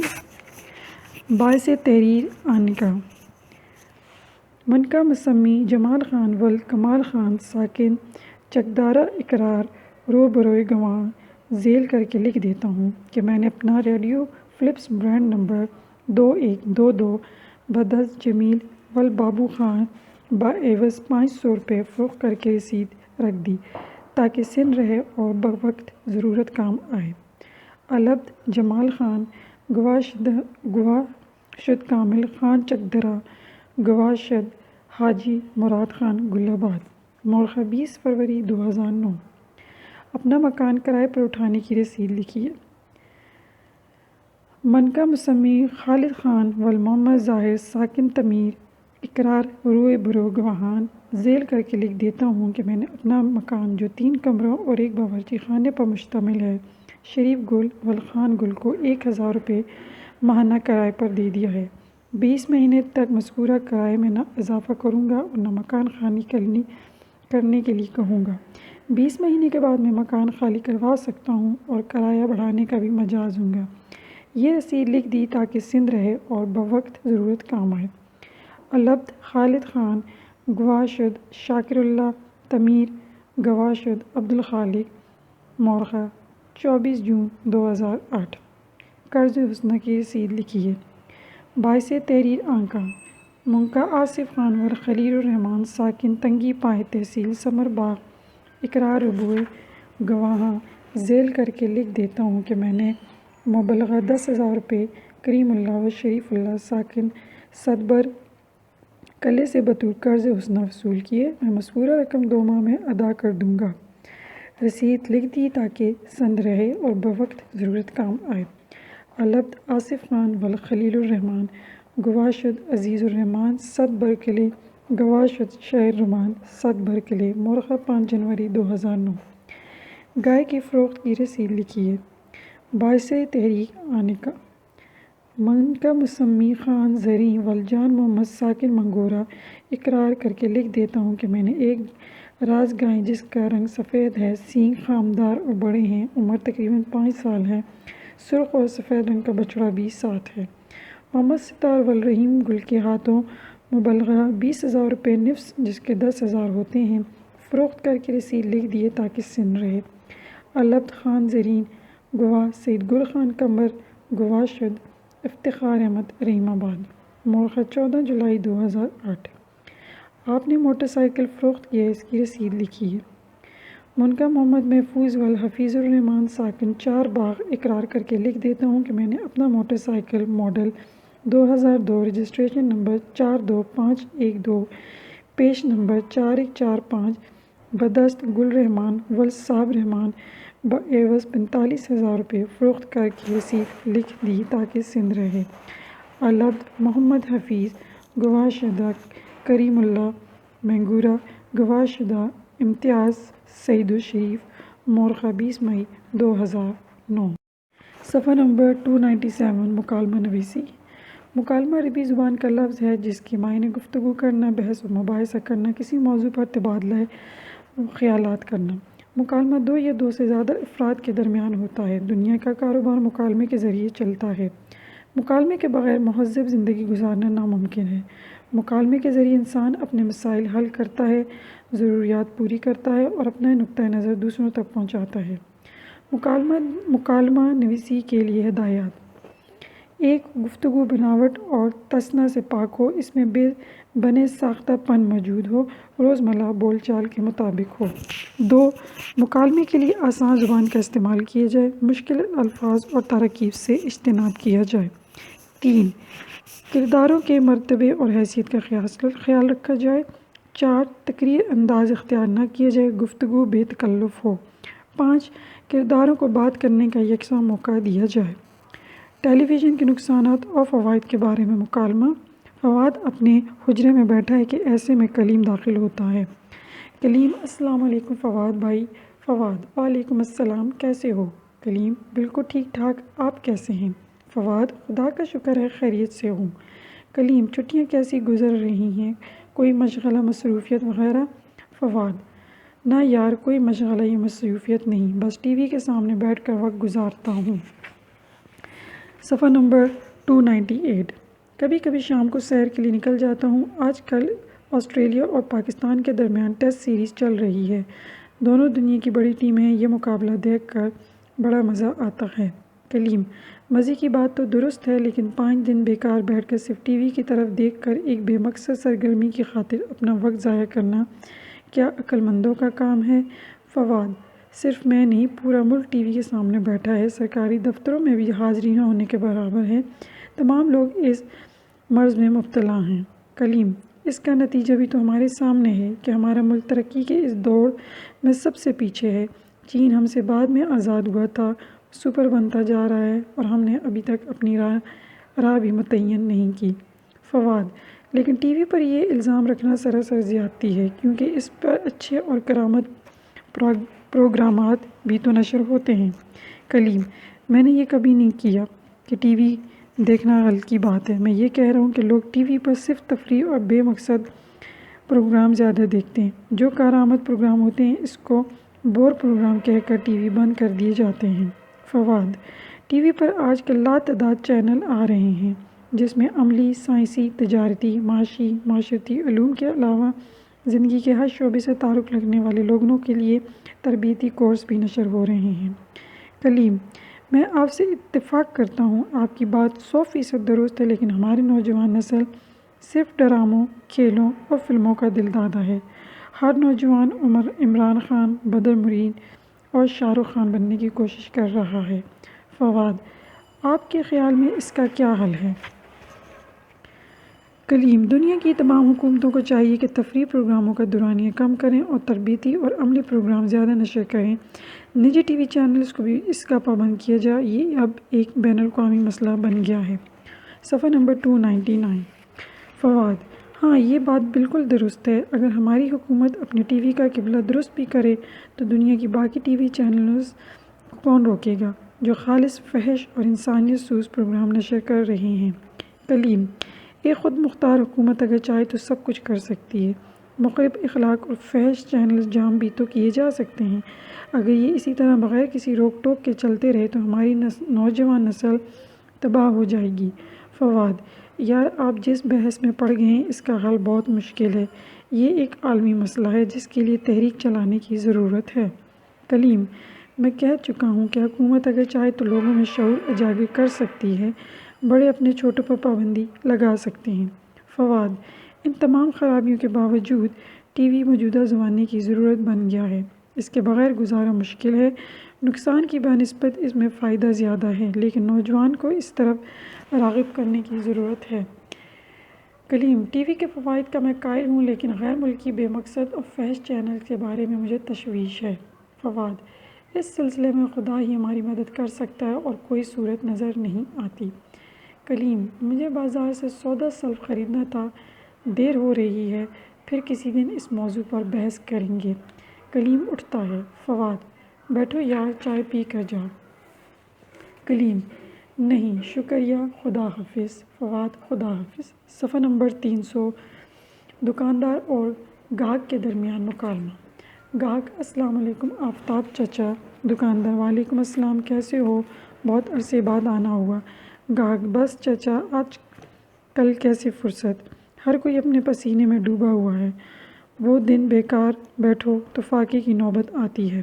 دکاندار: ہاں، تمہاری بات بالکل درست ہے، بے روزگاری نے لوگوں کا جینا حرام کر دیا ہے۔ غریب اور مزدور لوگوں کو آج کل پیٹ بھر کر کھانا نصیب نہیں، مہنگائی نے لوگوں کی چیخیں نکال دی ہیں۔ گاہک: چچا، 3 دن بعد میری بیٹی کی شادی ہونے والی ہے، آپ سے کچھ سودا سلف خریدنا تھا، سوچا چچا آفتاب سودا رعایت سے دے گا اس لیے سیدھا چلا آیا۔ دکاندار: کیوں نہیں، محلے کے کسی بھی فرد سے پوچھو جو میں نے کسی کے ساتھ رعایت نہ کی ہو۔ شادی بیاہ اور دیگر تقریبات کے لیے تمام لوگوں سودے کے لیے میری دکان کا رخ کرتے ہیں، آپ کو کس چیز کی ضرورت ہے؟ گاہک: میں نے سودے کی ایک فہرست بنائی ہے، یہ لو، اس میں تمام چیزیں لکھی ہوئی ہیں۔ دکاندار کاغذ کے ہاتھ سے لے کر دیکھتا ہے، اس میں تو 1 من چاول، 5 کلو گھی، 10 کلو چینی، 1 کلو چائے، 1 بوری آٹا، 5 کلو دال ماش، خشک پیاز اور کچھ مسالے وغیرہ درج ہیں۔ گاہک: تمام کا حساب کتاب کر کے بتاؤ کہ کل کتنے پیسے بنتے ہیں۔ دکاندار حساب لگاتا ہے، سرسری انداز میں تقریباً 2500 سے زیادہ۔ اصل رقم، ہر چیز کی اصل قیمت کاغذ پر لکھ کر معلوم کی جا سکتی ہے، آپ چیزیں الگ کر لیں، میں بعد میں بل بنا کر دے دوں گا۔ گاہک: بیٹی کی شادی کا معاملہ ہے چچا، پہلے بھی بہت پیسہ خرچ ہو چکا ہے، میرے پاس اب صرف 500 روپے ہیں، باقی پیسوں کے لیے کچھ دن صبر کرنا پڑے گا۔ دکاندار: مجھے پہلے سے شک تھا، بعض لوگ نقد سودا ادھر کی دکانوں سے خریدتے ہیں اور قرض سودا لینے کے لیے سیدھے میرے پاس آتے ہیں۔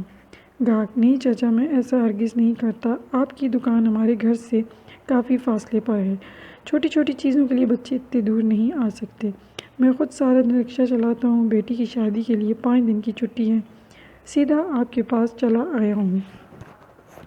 دکاندار: مہنگائی کا زمانہ ہے، لاکھوں روپے کا سودا لا کر دکان میں ڈال دیتا ہوں، لیکن دکان پھر بھی خالی خالی لگتا ہے، اگر اسی طرح سودا قرض دیتا رہا تو دکان کو تالا لگانا پڑے گا۔ گاہک: میں 1 مہینے کے اندر اندر آپ کا قرض واپس کر دوں گا، میں وعدہ کرتا ہوں آپ کو پریشان نہیں کروں گا۔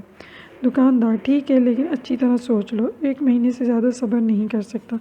تمہاری بیٹی کی شادی کے معاملہ نہ ہوتا تو ہرگز قرض سودا نہ دیتا۔ دکاندار: چاچا، غریب لوگ کسی کا پیسہ نہیں کھاتے، 1 مہینے سے پہلے آپ کی رقم ادا کرنے کا وعدہ کرتا ہوں۔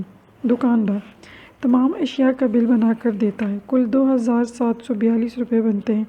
اگر نقد 500 روپے کاٹ دیے جائیں تو بقایا 2242 رہتے ہیں۔ یہ بل لے لو، میں تمہارا کھاتہ رجسٹر میں لکھتا ہوں۔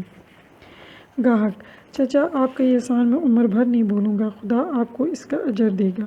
دکاندار: آپ ناراض نہ ہوں، کاروبار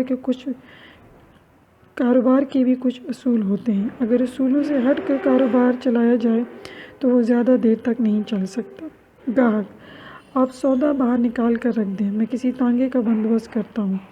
تانگے کو آواز دیتا ہوں، تانگا آ کر کھڑا ہو جاتا ہے اور سامان اس میں رکھ لیتا ہے۔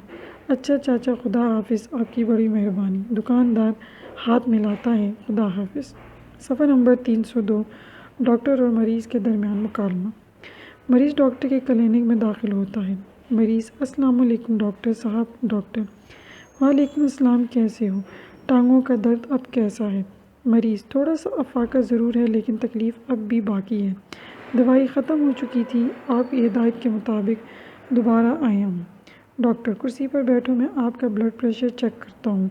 بلڈ پریشر کم یا زیادہ ہونے کی صورت میں درد میں خواہ کمی نہیں ہوئی۔ بلڈ پریشر چیک کرتا ہوں۔ بلڈ پریشر تو نارمل سے تھوڑا کم ہے، لیکن شاید آپ نے ترش لسی اور اچار استعمال کیا ہوگا۔ مریض: ڈاکٹر صاحب، ہم غریب کاشتکار لوگ ہیں، لسی ہماری روزانہ کی خوراک ہے، روٹی کے لیے سالن کہاں سے پیدا کریں؟ ڈاکٹر صاحب: وہ تو ٹھیک ہے، لیکن دردوں میں ترش اور کھٹی میٹھی اور چٹپٹی چیزوں کا استعمال بہت خطرناک ہوتا ہے، اس سے درد میں اضافہ ہوتا ہے۔ ٹانگوں اور گھٹنوں کا درد ایک خطرناک بیماری ہے، اس میں احتیاط کی ضرورت ہے۔ صفحہ نمبر 303 مریض: اچار تو میں بالکل نہیں کھاتا، مگر ہفتے میں 1 بار بازار جاتا ہوں تو کباب ضرور کھاتا ہوں، جس پر لیموں کا رس بھی چھڑکتے ہیں۔ ڈاکٹر: ہوئی نہ بات، کباب خود بھی چٹپٹی چیز ہے، اس پر لیموں یا دوسری کھٹی اور ترش چیز کے رس کا استعمال ٹانگوں کے درد کے لیے زہر کی حیثیت رکھتا ہے۔ مریض: کباب نہ کھاؤں، لیموں کا شربت نہ پیوں، لسی کا استعمال نہ کروں تو یہ زندگی تو بد مزہ ہو جائے گی۔ ڈاکٹر صاحب ہنستے ہوئے: ابھی آپ بیمار ہیں، بیماری میں مزے نہیں ہوتے، بد مزگی برداشت کرو گے تو مزوں کے دن تب آئیں گے۔ آپ نے نہیں سنا کہ پرہیز علاج سے بہتر ہے، آدھی سے زیادہ بیماری پرہیز سے ٹھیک ہوتی ہے، دوائی کا اثر بہت کم ہوتا ہے، بعض چیزیں ایسی ہوتی ہیں اگر دوائی کے ساتھ اس کا استعمال بھی جاری رکھا جائے تو دوائی اثر نہیں رکھتی۔ مریض: ڈاکٹر صاحب، آج سے 20 دن پہلے بازار میں ایک حکیم درد کی گولیاں بیچ رہا تھا اور اس کی بہت تعریف کر رہا تھا، میں نے اس سے گولیاں خرید کر استعمال کی، 1 گولی کھانے کے بعد 1 گھنٹے کے اندر اندر درد ختم ہو جاتا تھا، لیکن 5-6 گھنٹے بعد پھر شدید درد شروع ہو جاتا تھا۔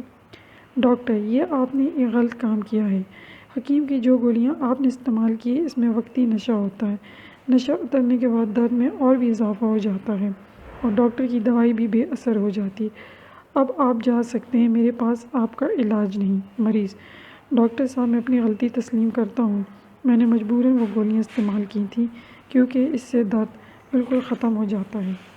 صفحہ نمبر 304 ڈاکٹر: تو پھر ان گولیوں کا استعمال جاری رکھیں، یہاں کیا کرنے آئے ہو؟ مریض: مجھے احساس ہو گیا تھا کہ میں نے یہ گولیاں کھا کر غلط کام کیا ہے، اس لیے تو آپ کے پاس آیا ہوں، میں نے سچائی سے کام لیا، کوئی بات آپ سے نہیں چھپائی، میں وعدہ کرتا ہوں کہ آپ کی ہدایات پر حرف بحرف عمل کروں گا۔ ڈاکٹر: ٹھیک ہے، میں نے یہ نسخہ لکھ رہا ہوں، اب بیماری ٹھیک ہونے کی زیادہ وقت لگے گا، اگر تم حکیموں اور سنیاسوں کی گولیاں استعمال نہ کرتے تو اب تک تم ٹھیک ہو چکے ہوتے، پرہیز بہت ضروری ہے، پرہیز کے بغیر میرا یہ نسخہ بھی کارگر نہیں ہوگا۔ مریض: میں ہر بات پر عمل کروں گا اور بد پرہیزی نہیں کروں گا۔ ڈاکٹر: یہ دوائی اسٹور سے لے لو، اسٹور والا استعمال کا طریقہ بتا دے گا۔ مریض: خدا حافظ۔ ڈاکٹر: خدا حافظ۔ صفحہ نمبر 304 2 دوستوں کے درمیان قومی کھیل ہاکی کے بارے میں مکالمہ۔ 2 دوست اکمل اور شاہد ہوٹل میں بیٹھے چائے پی رہے ہیں۔ اکمل: شاہد صاحب، آج شام کو تمہارا کیا پروگرام ہے؟ شاہد: کیوں بھائی، کیا بات ہے؟ اکمل: آج سے Asia hockey cup tournament Malaysia میں شروع ہو رہا ہے۔ افتتاحی میچ ملائیشیا اور پاکستان کے درمیان 5 بجے کھیلا جائے گا۔ اسے ٹی وی پر دیکھتے ہوئے بڑا مزہ آئے گا۔ شاہد: خاک مزہ آئے گا۔ میں ابھی سے پیش گوئی کرتا ہوں کہ پاکستانی ٹیم 4-5 گول سے ہارے گی۔ اکمل: بھائی، ہاکی ہمارا قومی کھیل ہے، اس کے بارے میں ایسے خیالات رکھنا زیادتی ہے۔ صفحہ نمبر 305۔ شاہد: ٹھیک ہے، لیکن وہ کبھی تھا، اب نہیں۔ پہلے ہاکی کو قومی کھیل سمجھتے ہوئے اس کی سرپرستی کی جاتی تھی، کھلاڑی بھی محنت کرتے تھے، حکومت اور ہاکی کے ارباب اختیار بھی دن رات اس کی ترقی کے لیے کوشاں رہتے تھے، مگر اب وہ زمانہ نہیں رہا۔ اکمل: اب زمانے کو کیا ہوا؟ ہمارے ملک میں کھلاڑیوں کی کمی نہیں، ہاکی کے میدان میں بھی ہر جگہ موجود ہیں، پھر کیا وجہ ہے؟ کیا ہم کوئی قابل ذکر ٹورنامنٹ نہیں جیت سکتے؟ شاہد: بھائی، سیدھی سی بات ہے، قومی کھیل ہاکی کو نظر انداز کر کے کرکٹ جیسے فضول کھیل کی سرپرستی کی جاتی ہے۔ یہ مادی دور ہے، جس کام میں پیسہ زیادہ ہو لوگ وہی کام کرتے ہیں۔ کرکٹ میں پیسہ بہت ہے، حکومت کے ساتھ ساتھ عام لوگ بھی ہاکی کو بھول کر کرکٹ کی طرف متوجہ ہو گئے ہیں۔ اکمل: مجھے کرکٹ بالکل پسند نہیں، اس کھیل نے ہمارے ملک کی نوجوان نسل کو بیکار کر دیا ہے۔ روزانہ ٹی وی پر کرکٹ کا کوئی نہ کوئی میچ دیکھا جاتا ہے اور پوری قوم سب کام چھوڑ کر ٹی وی کے سامنے بیٹھی رہتی ہے، حتیٰ کہ سرکاری دفاتر میں بھی کام نہیں ہوتا۔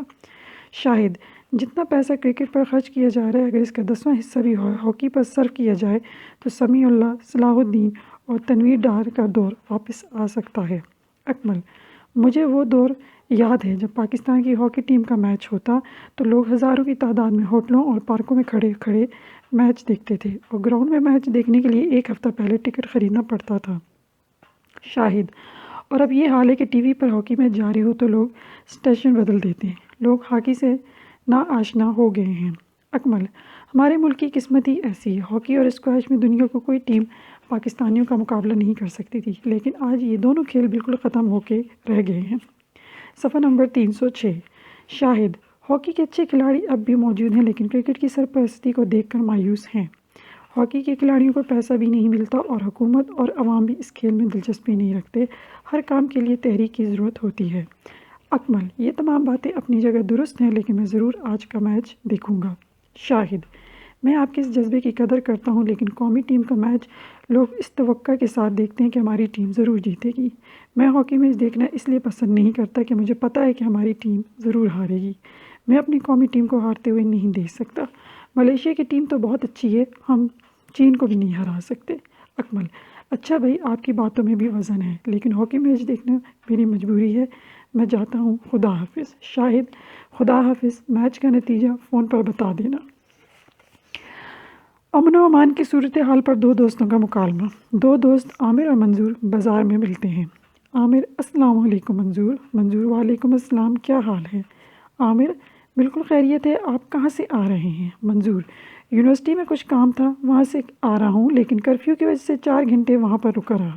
عامر: کیوں، کیا ہوا تھا؟ کرفیو کیوں لگایا گیا تھا؟ منظور: یونیورسٹی سے 200 گز کے فاصلے پر بھرے بازار میں بم کا دھماکہ ہوا تھا، پولیس نے تمام علاقے کو گھیرے میں لے لیا تھا، گاڑیوں کا آنا جانا بھی بند تھا، لوگ بھی جہاں تھے وہیں مسحور ہو کر رہ گئے تھے۔ صفحہ نمبر 307۔ عامر: آپ نے معلوم نہیں کیا کہ کتنے لوگ ہلاک اور زخمی ہیں؟ منظور: یہ تو پتہ نہ چل سکا، لیکن پولیس کے اہلکار لاشوں اور زخمیوں کو اسپتال پہنچانے میں مصروف تھے اور پورے 4 گھنٹے زخمیوں اور لاشوں کے اٹھانے میں لگے۔ عامر: بھائی، اس ملک کا کیا بنے گا؟ آئے دن امن و امان کی صورتحال بگڑتی جا رہی ہے، بے گناہ اور معصوم لوگ مر رہے ہیں، جو لوگ یہ کام کرتے ہیں ان کا مقصد یہ ہو سکتا ہے، یہ ایجنڈا میری سمجھ میں نہیں آتا۔ منظور: مجھے تو یہ صاف صاف دہشت گردی کی کارروائیاں لگتی ہیں، کوئی خفیہ ہاتھ ہمارے ملک کو کمزور کرنے کی کوشش کر رہا ہے۔ عامر: اس میں دشمن ملک کا ہاتھ ہو سکتا ہے، اس ملک کا برے سے برا آدمی بھی یہ حرکت نہیں کر سکتا، عام لوگوں کی ہلاکت سے اسے کیا فائدہ حاصل ہو سکتا ہے؟ منظور: ہاں، یہ بات درست ہے، لیکن عوام کی جان و مال کی حفاظت حکومت کا فرض ہے، اگر صورتحال اسی طرح رہی تو لوگ حکومت کے خلاف سڑکوں پر نکل آئیں گے۔ عامر: عوام کا احتجاج تو پہلے سے جاری ہے، لیکن حکومت یہ کہہ کر سبکدوش ہو جاتی ہے کہ یہ ایک خودکش حملہ تھا جس کو روکنا ناممکن ہے۔ منظور: وہ تو ٹھیک ہے، لیکن میں ایک شخص اپنے جسم سے بم باندھ کر بھرے بازار میں خود کو بے مقصد کیسے اڑا سکتا ہے؟ کیا یہ معلوم کرنا حکومت کی ذمہ داری نہیں؟ عامر: ذمہ داری کیوں نہیں، لیکن یہ ایک بین الاقوامی سازش ہے جو اس ملک کو توڑنے کے لیے ہو رہی ہے۔ بھارت نے پاکستان کا وجود کبھی تسلیم نہیں کیا، منظور، لیکن پاکستانی شہریوں کی مدد کے بغیر ایسی کارروائیاں کرنا مشکل بلکہ ناممکن ہے۔ عامر، آپ اچھی طرح جانتے ہیں کہ ہمارے ملک میں غربت ہے، لوگوں کو 2 وقت کی روٹی نہیں ملتی، ملک کے تمام وسائل چند لوگوں کے قبضے میں ہیں، عام لوگ خوار ہو رہے ہیں، پیٹ کا دوزخ بھرنے کے لیے یہ لوگ کچھ بھی کر سکتے ہیں۔ صفحہ نمبر 308۔ منظور، سیاست اس ملک کا نفع بخش کاروبار بن گیا ہے، سیاستدان دولت اکٹھی کر رہے ہیں، عوام کا کوئی پرسان حال نہیں۔ اس ملک کے لیے کسی مرد دور اندیش کی ضرورت ہے جو اپنے مفاد کو بالائے طاق رکھ کر عوام کے مفاد کا خیال رکھے اور لوگوں کے مزاج کو دیکھتے ہوئے پالیسیاں بنائے۔ عامر، اس لیے ہم دعا ہی کر سکتے ہیں۔ اچھا، اب میں جا رہا ہوں، خدا حافظ۔ منظور، خدا حافظ۔ صفحہ نمبر 309۔ رواداد نویسی۔ رواداد ان مشاہدات اور واقعات کے بیان کو کہتے ہیں جو کسی نے اپنی آنکھوں سے دیکھی ہوں، جن واقعات سے ایک شخص خود دوچار ہوا ہو، اسے آپ بیتی کہتے ہیں۔ رواداد نویسی کے اصول: 1، رواداد میں سچی باتیں بیان کی جاتی ہیں، مبالغے سے کام نہیں لیا جائے۔ 2، مختصر اور جامع ہو، کسی تقریب یا جلسے کی رواداد لکھتے وقت غیر ضروری اور غیر اہم باتیں شامل نہ کریں۔ 3، رواداد جلسے یا جلوس تقریب کی ہو بہو تصویر پیش کرتا ہو، اپنے جذبات اور احساسات بیان نہ کریں۔ 4، رواداد میں وقت، دن، تاریخ اور مقررین اور مہمانوں کا ذکر ضروری ہے۔ 5، اس کے لیے وسیع تجربے اور مشاہدے کی ضرورت ہے۔ 6، انداز بیاں ایسا ہو کہ قاری خود کو تقریب کا ایک حصہ محسوس کرے۔ 7، لکھتے وقت پسند و ناپسند کا خیال نہیں رکھنا چاہیے، مکمل غیر جانبداری سے کام لینا چاہیے۔ کالج اسٹوڈنٹس یونین کی تقریب حلف برداری کی رواداد۔ ہمارے کالج کی اسٹوڈنٹ یونین کی تقریب حلف برداری 22 ستمبر بروز بدھ کالج ہال میں منعقد ہوئی۔ ہال میں طلبہ کی کثیر تعداد موجود تھی۔ اسٹیج پر مہمان خصوصی اور یونین کے عہدیداروں کے لیے نشستیں مخصوص کی گئی تھیں۔ ہال میں پہلی قطار کی نشستوں پر مہمان اور کالج کے اساتذہ صاحبان بیٹھے ہوئے تھے۔ ٹھیک 10 بجے مہمان خصوصی کی آمد کا اعلان کیا گیا اور صوبہ سرحد کے وزیر تعلیم قاضی اسد صاحب کالج کے پرنسپل ریاض احمد کے ساتھ ہال میں داخل ہوئے۔ تمام لوگوں نے تالیاں بجا کر ان کا استقبال کیا۔ مہمان خصوصی جیسے ہی اپنی نشست پر بیٹھے، پروفیسر عبداللہ جو اسٹیج سیکریٹری کے فرائض انجام دے رہے تھے، سال 2 کے طالب علم مراد کو تلاوت کلام پاک کے لیے اسٹیج پر بلایا اور اسی طرح تلاوت کلام سے تقریب کا آغاز ہوا۔ صفحہ نمبر 310۔ تلاوت کے بعد کالج کے پرنسپل نے مہمان خصوصی کا مختصر تعارف کراتے ہوئے اس کی تعلیمی خدمات پر روشنی ڈالی۔ گو نہ گو مصروفیات کے باوجود اس تقریب میں شرکت کرنے پر اس کا شکریہ ادا کیا۔ پرنسپل کے خطاب کے بعد سابق جنرل سیکریٹری عطاء اللہ نے گزشتہ برس کی کارکردگی کی رپورٹ پڑھ کر سنائی اور نئے عہدیداروں کو مبارکباد پیش کی۔ اس کے بعد مہمان خصوصی سے درخواست کی گئی کہ اپنے نئے عہدیداروں سے حلف لیں۔ مہمان خصوصی قاضی اسد مائک کے پاس گئے۔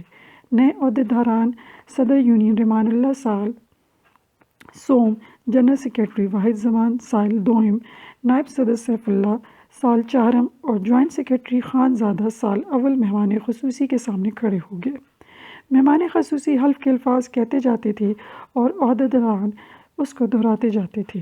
حلف مکمل ہوتے ہی حاضرین نے کھڑے ہو کر تالیاں بجائیں اور ہال میں مبارکباد کی آوازیں گونجنے لگیں۔ حلف برداری کے بعد کالج کے سابق صدر نے نئی کابینہ کو مکمل تعاون کا یقین دلایا۔ اس کے بعد نئے صدر رحمان اللہ نے تقریر کی اور طلباء کی بہتری اور مفاد کے لیے ہر قسم کی قربانی دینے کا وعدہ کیا۔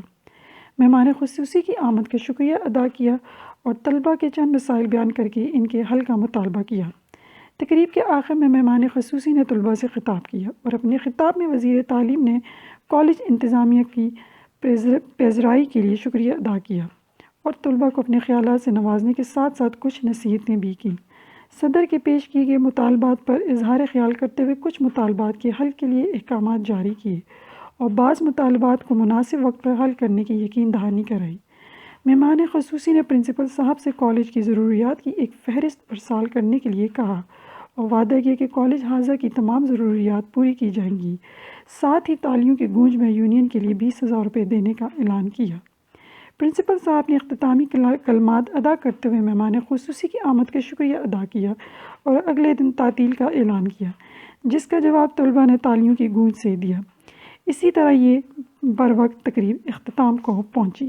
صفحہ نمبر 311 تقریب عید میلاد النبی کی روادات۔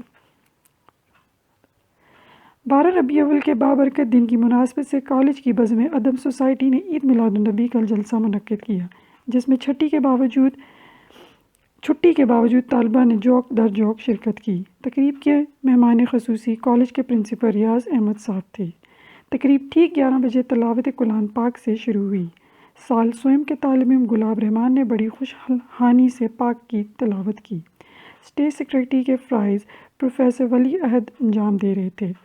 رسول اللہ صلی اللہ علیہ وسلم کی سیرت اور پاک زندگی پر تقریب کرنے والے طلباء کے لیے اسٹیج نشستوں کا اہتمام کیا گیا تھا۔ ہال کو برقی کمکموں اور رنگ برنگی بینروں سے دلہن کی طرح سجایا گیا تھا۔ پورے ہال میں خوشبو کا چھڑکاؤ کیا گیا تھا اور سینکڑوں اگربتیوں کی بھینی بھینی مہک سے پورا ہال معطر تھا۔ سب سے پہلے خوش الحانی سے قرآن پاک کی تلاوت میں حصہ لینے والے طلباء کو باری باری اسٹیج پر بلایا گیا، جنہوں نے ترتیل کے ساتھ بڑی مہارت سے قرآن پاک کی تلاوت کی۔ پھر سیرت پاک صلی اللہ علیہ وسلم پر تقریروں کا سلسلہ شروع ہوا، جس میں 8 طلباء نے شرکت کی۔ ہر ایک نے اپنے موضوع کے مناسب سے حضور صلی اللہ علیہ وسلم کی زندگی اور کارہائے نمایاں پر تفصیل سے روشنی ڈالی۔ سال دوئم کے طالب وحید اللہ نے حضرت صلی اللہ علیہ وسلم بحیثیت سپہ سالار کے موضوع پر مدلل اور دل پذیر تقریر کر کے حاضرین کے دل موڑ لیے۔ وحید اللہ کی تقریر کو لوگوں نے بہت سراہا۔ تقریر کے مقابلے کے بعد نعت خوانی کا مقابلہ شروع ہوا، جس میں 10 سے زیادہ طلباء نے شرکت کی اور ایک دوسرے سے بڑھ کر خوش الحانی کا مظاہرہ کیا گیا۔ لیکن اسرار احمد کی نعت مدینے والے میرے سلام کہہ دینا لوگوں نے بہت زیادہ پسند کیا اور دل کھول کر داد دی۔ آخر میں پرنسپل ریاض احمد صاحب نے رنگ نور کی یہ محفل منعقد کرنے پر بزم ادب سوسائٹی کے انچارج پروفیسر سجاد احمد اور صدر شاکر اللہ کو مبارکباد دی اور سوسائٹی کے لیے 1000 روپے نقد انعام کا اعلان کیا۔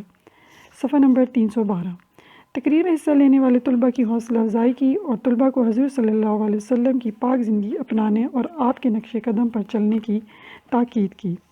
پرنسپل صاحب کی تقریر کے بعد اسٹیج سیکرٹری پروفیسر ولی عہد نے تلاوت کلام پاک، تقریری مقابلے اور نعت خوانی میں اول، دوئم اور سوئم آنے والے طلباء کو باری باری اسٹیج پر بلایا اور پرنسپل صاحب نے ہر ایک کو کتابیں انعام کے طور پر دیں۔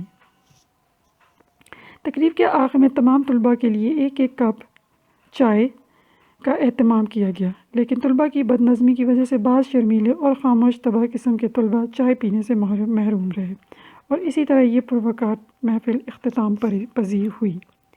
ایک سیاسی جلسے کی روادات۔ پچھلے دنوں الیکشن سے پہلے ہمارے گاؤں میں ایک سیاسی پارٹی کا جلسہ منعقد ہوا۔ میں جلسہ گاہ پہنچا تو دیکھا کہ جلسہ گاہ کو خوبصورت بینروں، جھنڈیوں اور قد آدم تصویروں سے سجایا گیا تھا۔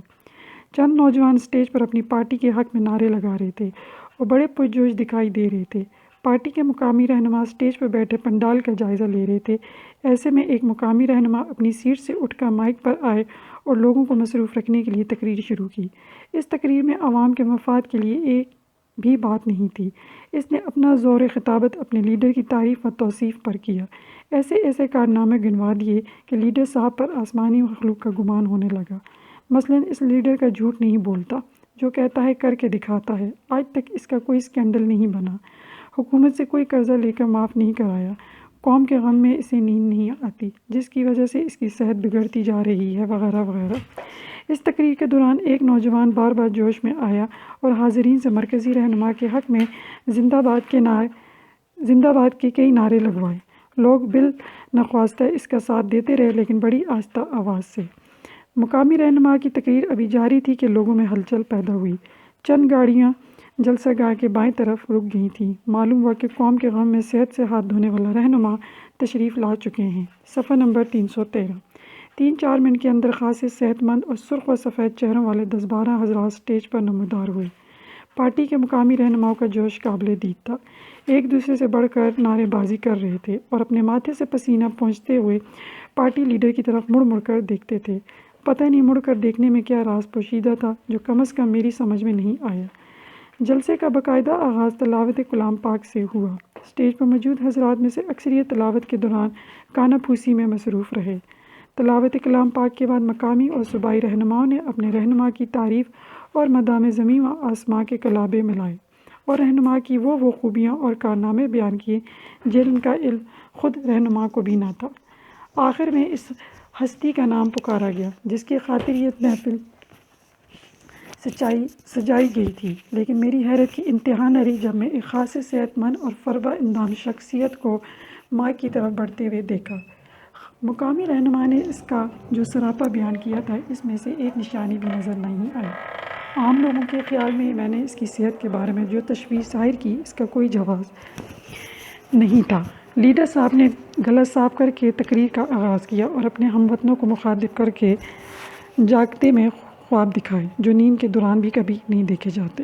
حاضرین عالم مدہوشی میں نئی منتخب ہونے والی حکومت میں ملنے والی سہولتوں سے لطف اندوز ہو رہے تھے۔ حکومت ملنے کے بعد جو وعدے لیڈر صاحب نے عوام سے کیے اس کو پورا کرنے کے لیے پورے ایشیا کا بجٹ ناکافی معلوم ہو رہا تھا۔ مقامی لیڈر نے اپنے مرکزی رہنما کی جو خوبیاں اور کارنامے بیان کیے تھے ان تمام کی تصدیق ہو رہی تھی۔ تقریر کے دوران جوشیلے نوجوان عوام سے زندہ باد کے نعرے لگواتے تھے، لیکن لیڈر صاحب نوجوانوں کی اس حرکت سے خوش دکھائی نہیں دے رہے تھے۔ وہ بڑی بے چینی محسوس کرتے تھے۔ نعرے ختم ہوتے ہی وہ پیچھے مڑ کر دیکھتے اور ایک سونڈ بونڈ شخص اس کے کان میں کچھ کہہ کر واپس اپنی جگہ پر بیٹھ جاتے اور وہ سر اٹھا کر کوئی بھولا بھالا ہوا انداز ستم یاد آیا کہ مصادق ٹوٹے ہوئے سروں کو دوبارہ جوڑنے کی کوشش شروع کر دیتے۔ خدا خدا کر کے تقریر ختم ہوئی اور لوگ مستقبل کے سہانے خوابوں میں سے مست اپنے کپڑوں کو جھاڑتے ہوئے ایک دوسرے سے ٹکراتے ہوئے بوجھل قدموں کے ساتھ اپنی راہ لی۔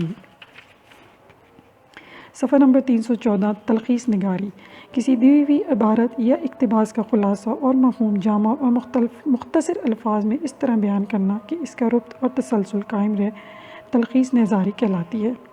صفحہ نمبر 314 تلخیص نگاری کسی دی ہوئی عبارت یا اقتباس کا خلاصہ اور مفہوم جامع اور مختصر الفاظ میں اس طرح بیان کرنا کہ اس کا ربط اور تسلسل قائم رہے تلخیص نگاری کہلاتی ہے۔ تلخیص کرتے وقت مندرجہ ذیل باتوں کا خیال رکھنا بیحد ضروری ہے۔ 1.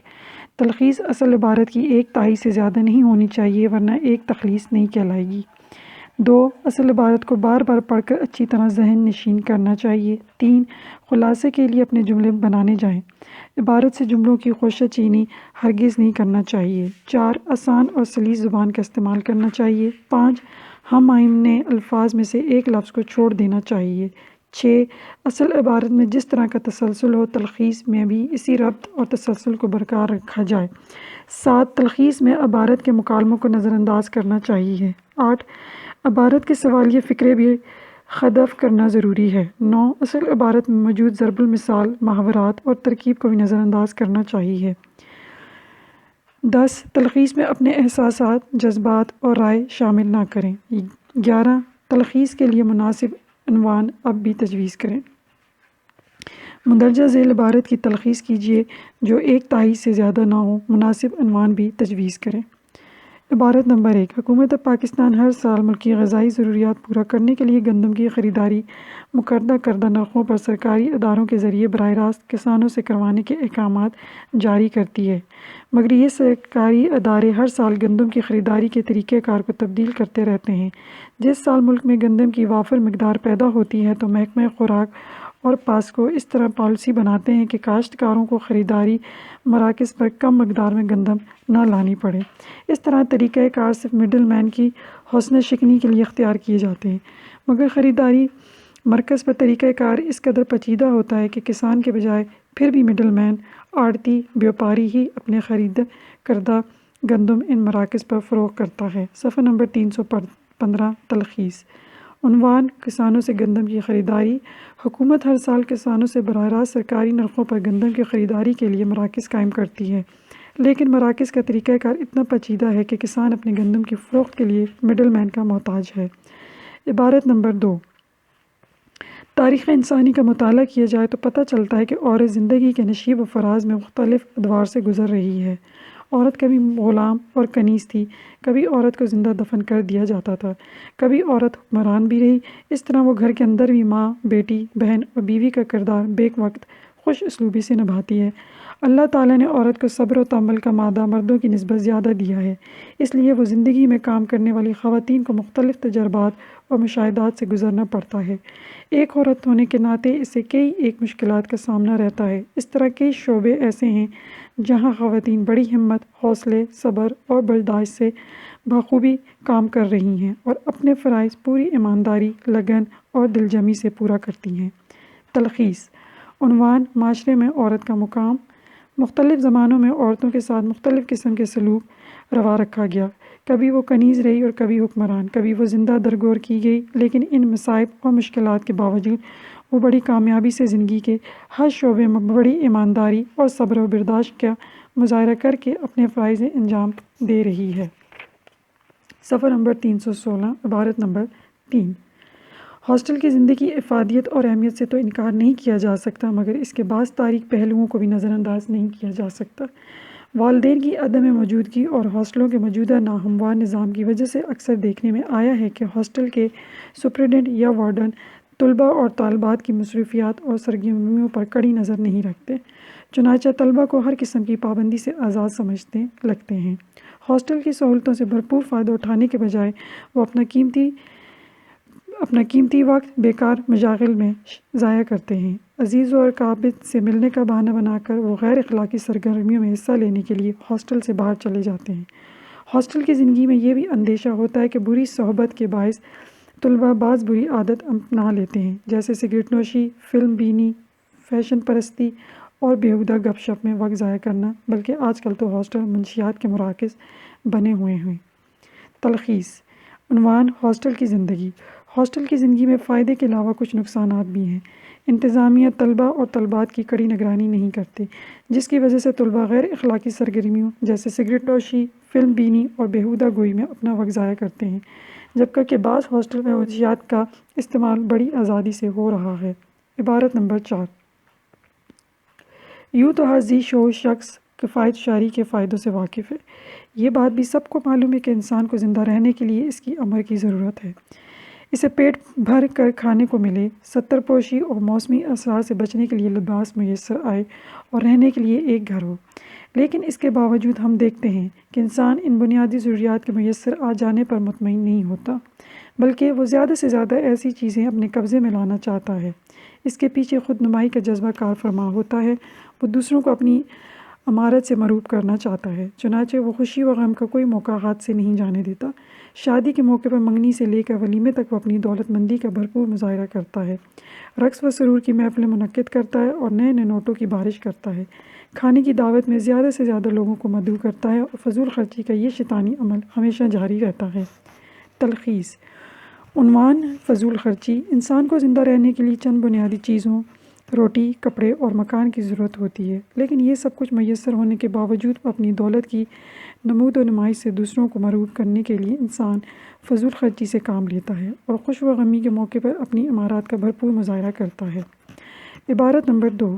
کسی قوم کی زبان اور اس کا لباس اس کی تشکیل میں بہت اہمیت رکھتے ہیں۔ انگریزوں کی حکومت ختم ہوتے ہی نصف صدی گزر چکی ہے، مگر اب بھی انگریزی زبان سرکاری اور دفتری زبان کے طور پر ہر شعبے، ہر محکمے، ہر ادارے میں مرج ہے۔ اس کی وجہ یہ ہے کہ قیام پاکستان سے اب تک جس طبقے کے ہاتھ میں حکومت رہی وہ مغرب زدہ اور نفسیاتی طور پر انگریزی زبان کی برتری کا قائل رہا ہے۔ افسوس کی بات یہ ہے کہ ابھی تک پاکستان کی قومی زبان کا مسئلہ حل نہیں ہو سکا۔ جہاں تک انگریزی زبان سیکھنے کا تعلق ہے تو اسے ضرور سیکھنا چاہیے، کیونکہ یہ ایک بین الاقوامی زبان ہے۔ پہلے برطانیہ کے غلبے کی وجہ سے اور اب امریکہ کی بالادستی کے سبب اس زبان کو بہت اہمیت حاصل ہے۔ سائنس، ٹیکنالوجی اور دیگر جدید علوم فنون کے بارے میں جس قدر معلومات کا ذخیرہ انگریزی زبان میں موجود ہے، کسی دوسری زبان میں نہیں، مگر اسے ذریعہ تعلیم بنانا اور قومی زبان کا درجہ دینا بڑی زیادتی ہے۔ صفحہ نمبر 318۔ تلخیص: عنوان: قومی زبان اردو۔ کسی قوم کی زبان اس کی تشخص کا آئینہ دار ہوتی ہے، لیکن قیام پاکستان کے بعد آنے والی تمام حکومتوں نے قومی زبان اردو کے مقابلے میں انگریزی زبان کو زیادہ اہمیت دی۔ بین الاقوامی اور جدید علوم فنون کی زبان ہونے کی وجہ سے انگریزی کی اہمیت سے انکار نہیں کیا جا سکتا، لیکن اسے قومی اور سرکاری زبان بنانا سراسر ناانصافی ہے۔ عبارت نمبر 6۔ میرے خیال میں جس دن پیسہ وجود میں آیا، یہی ہر چیز کو ناپنے کا پیمانہ قرار پایا۔ دوستی ہو یا محبت، رشتہ داری ہو یا وفاداری، صلح ہو یا جنگ، پیسہ بڑی اہمیت کا حامل ہے۔ اگر آڑے وقت میں دوست کی مالی مدد نہ کی جائے تو دوستی ختم ہو جائے گی۔ اگر محبوبہ کو تحفے تحائف خرید کر نہ دی جائیں تو محبت کا بندھن ٹوٹنے کا اندیشہ ہے۔ تحفہ وصول کرتے وقت آنکھوں میں پیدا ہونے والی چمک بتاتی ہے کہ پیسے میں بلا کا جادو ہے، لہٰذا پیسہ حاصل کرنے کی ہوس انسان کی فطرت بن گئی ہے۔ حکومت پاکستان ہر نوٹ کی پشت پر حصول رزق حلال عین عبارت ہے چھاپ کر اپنا فرض منصبی پورا کر دیا ہے، لیکن کیا یہ دین کے ساتھ کھلا مذاق نہیں کہ یہی نوٹ ناجائز کام کرنے والے اور کروانے کے لیے استعمال کیے جاتے ہیں۔ رشوت کو تحفہ کہہ کر قبول کیا جاتا ہے، بلکہ بے غیرتی اور دیدہ دلیری کی حد کر کے اسے خدا کا فضل اور بلائی آمدن سمجھ کر خوش ہوتے ہیں۔ تلخیص عنوان رشوت ستانی۔ دنیا میں پیسے کی اہمیت سے انکار نہیں کیا جا سکتا۔ دنیا کے تمام رشتے اس کی وجہ سے بنتے اور ٹوٹتے ہیں۔ ہر جائز و ناجائز طریقے سے پیسہ حاصل کرنا انسان کی فطرت ہے۔ اس میں بڑی کشش ہے۔ نوٹ کی پشت اور حدیث شریف کے باوجود لوگ رشوت کو تحفہ اور خدا کا فضل سمجھ کر قبول کرتے ہیں اور خوش ہوتے ہیں۔ یہاں پر ہماری کتاب مکمل ہوئی۔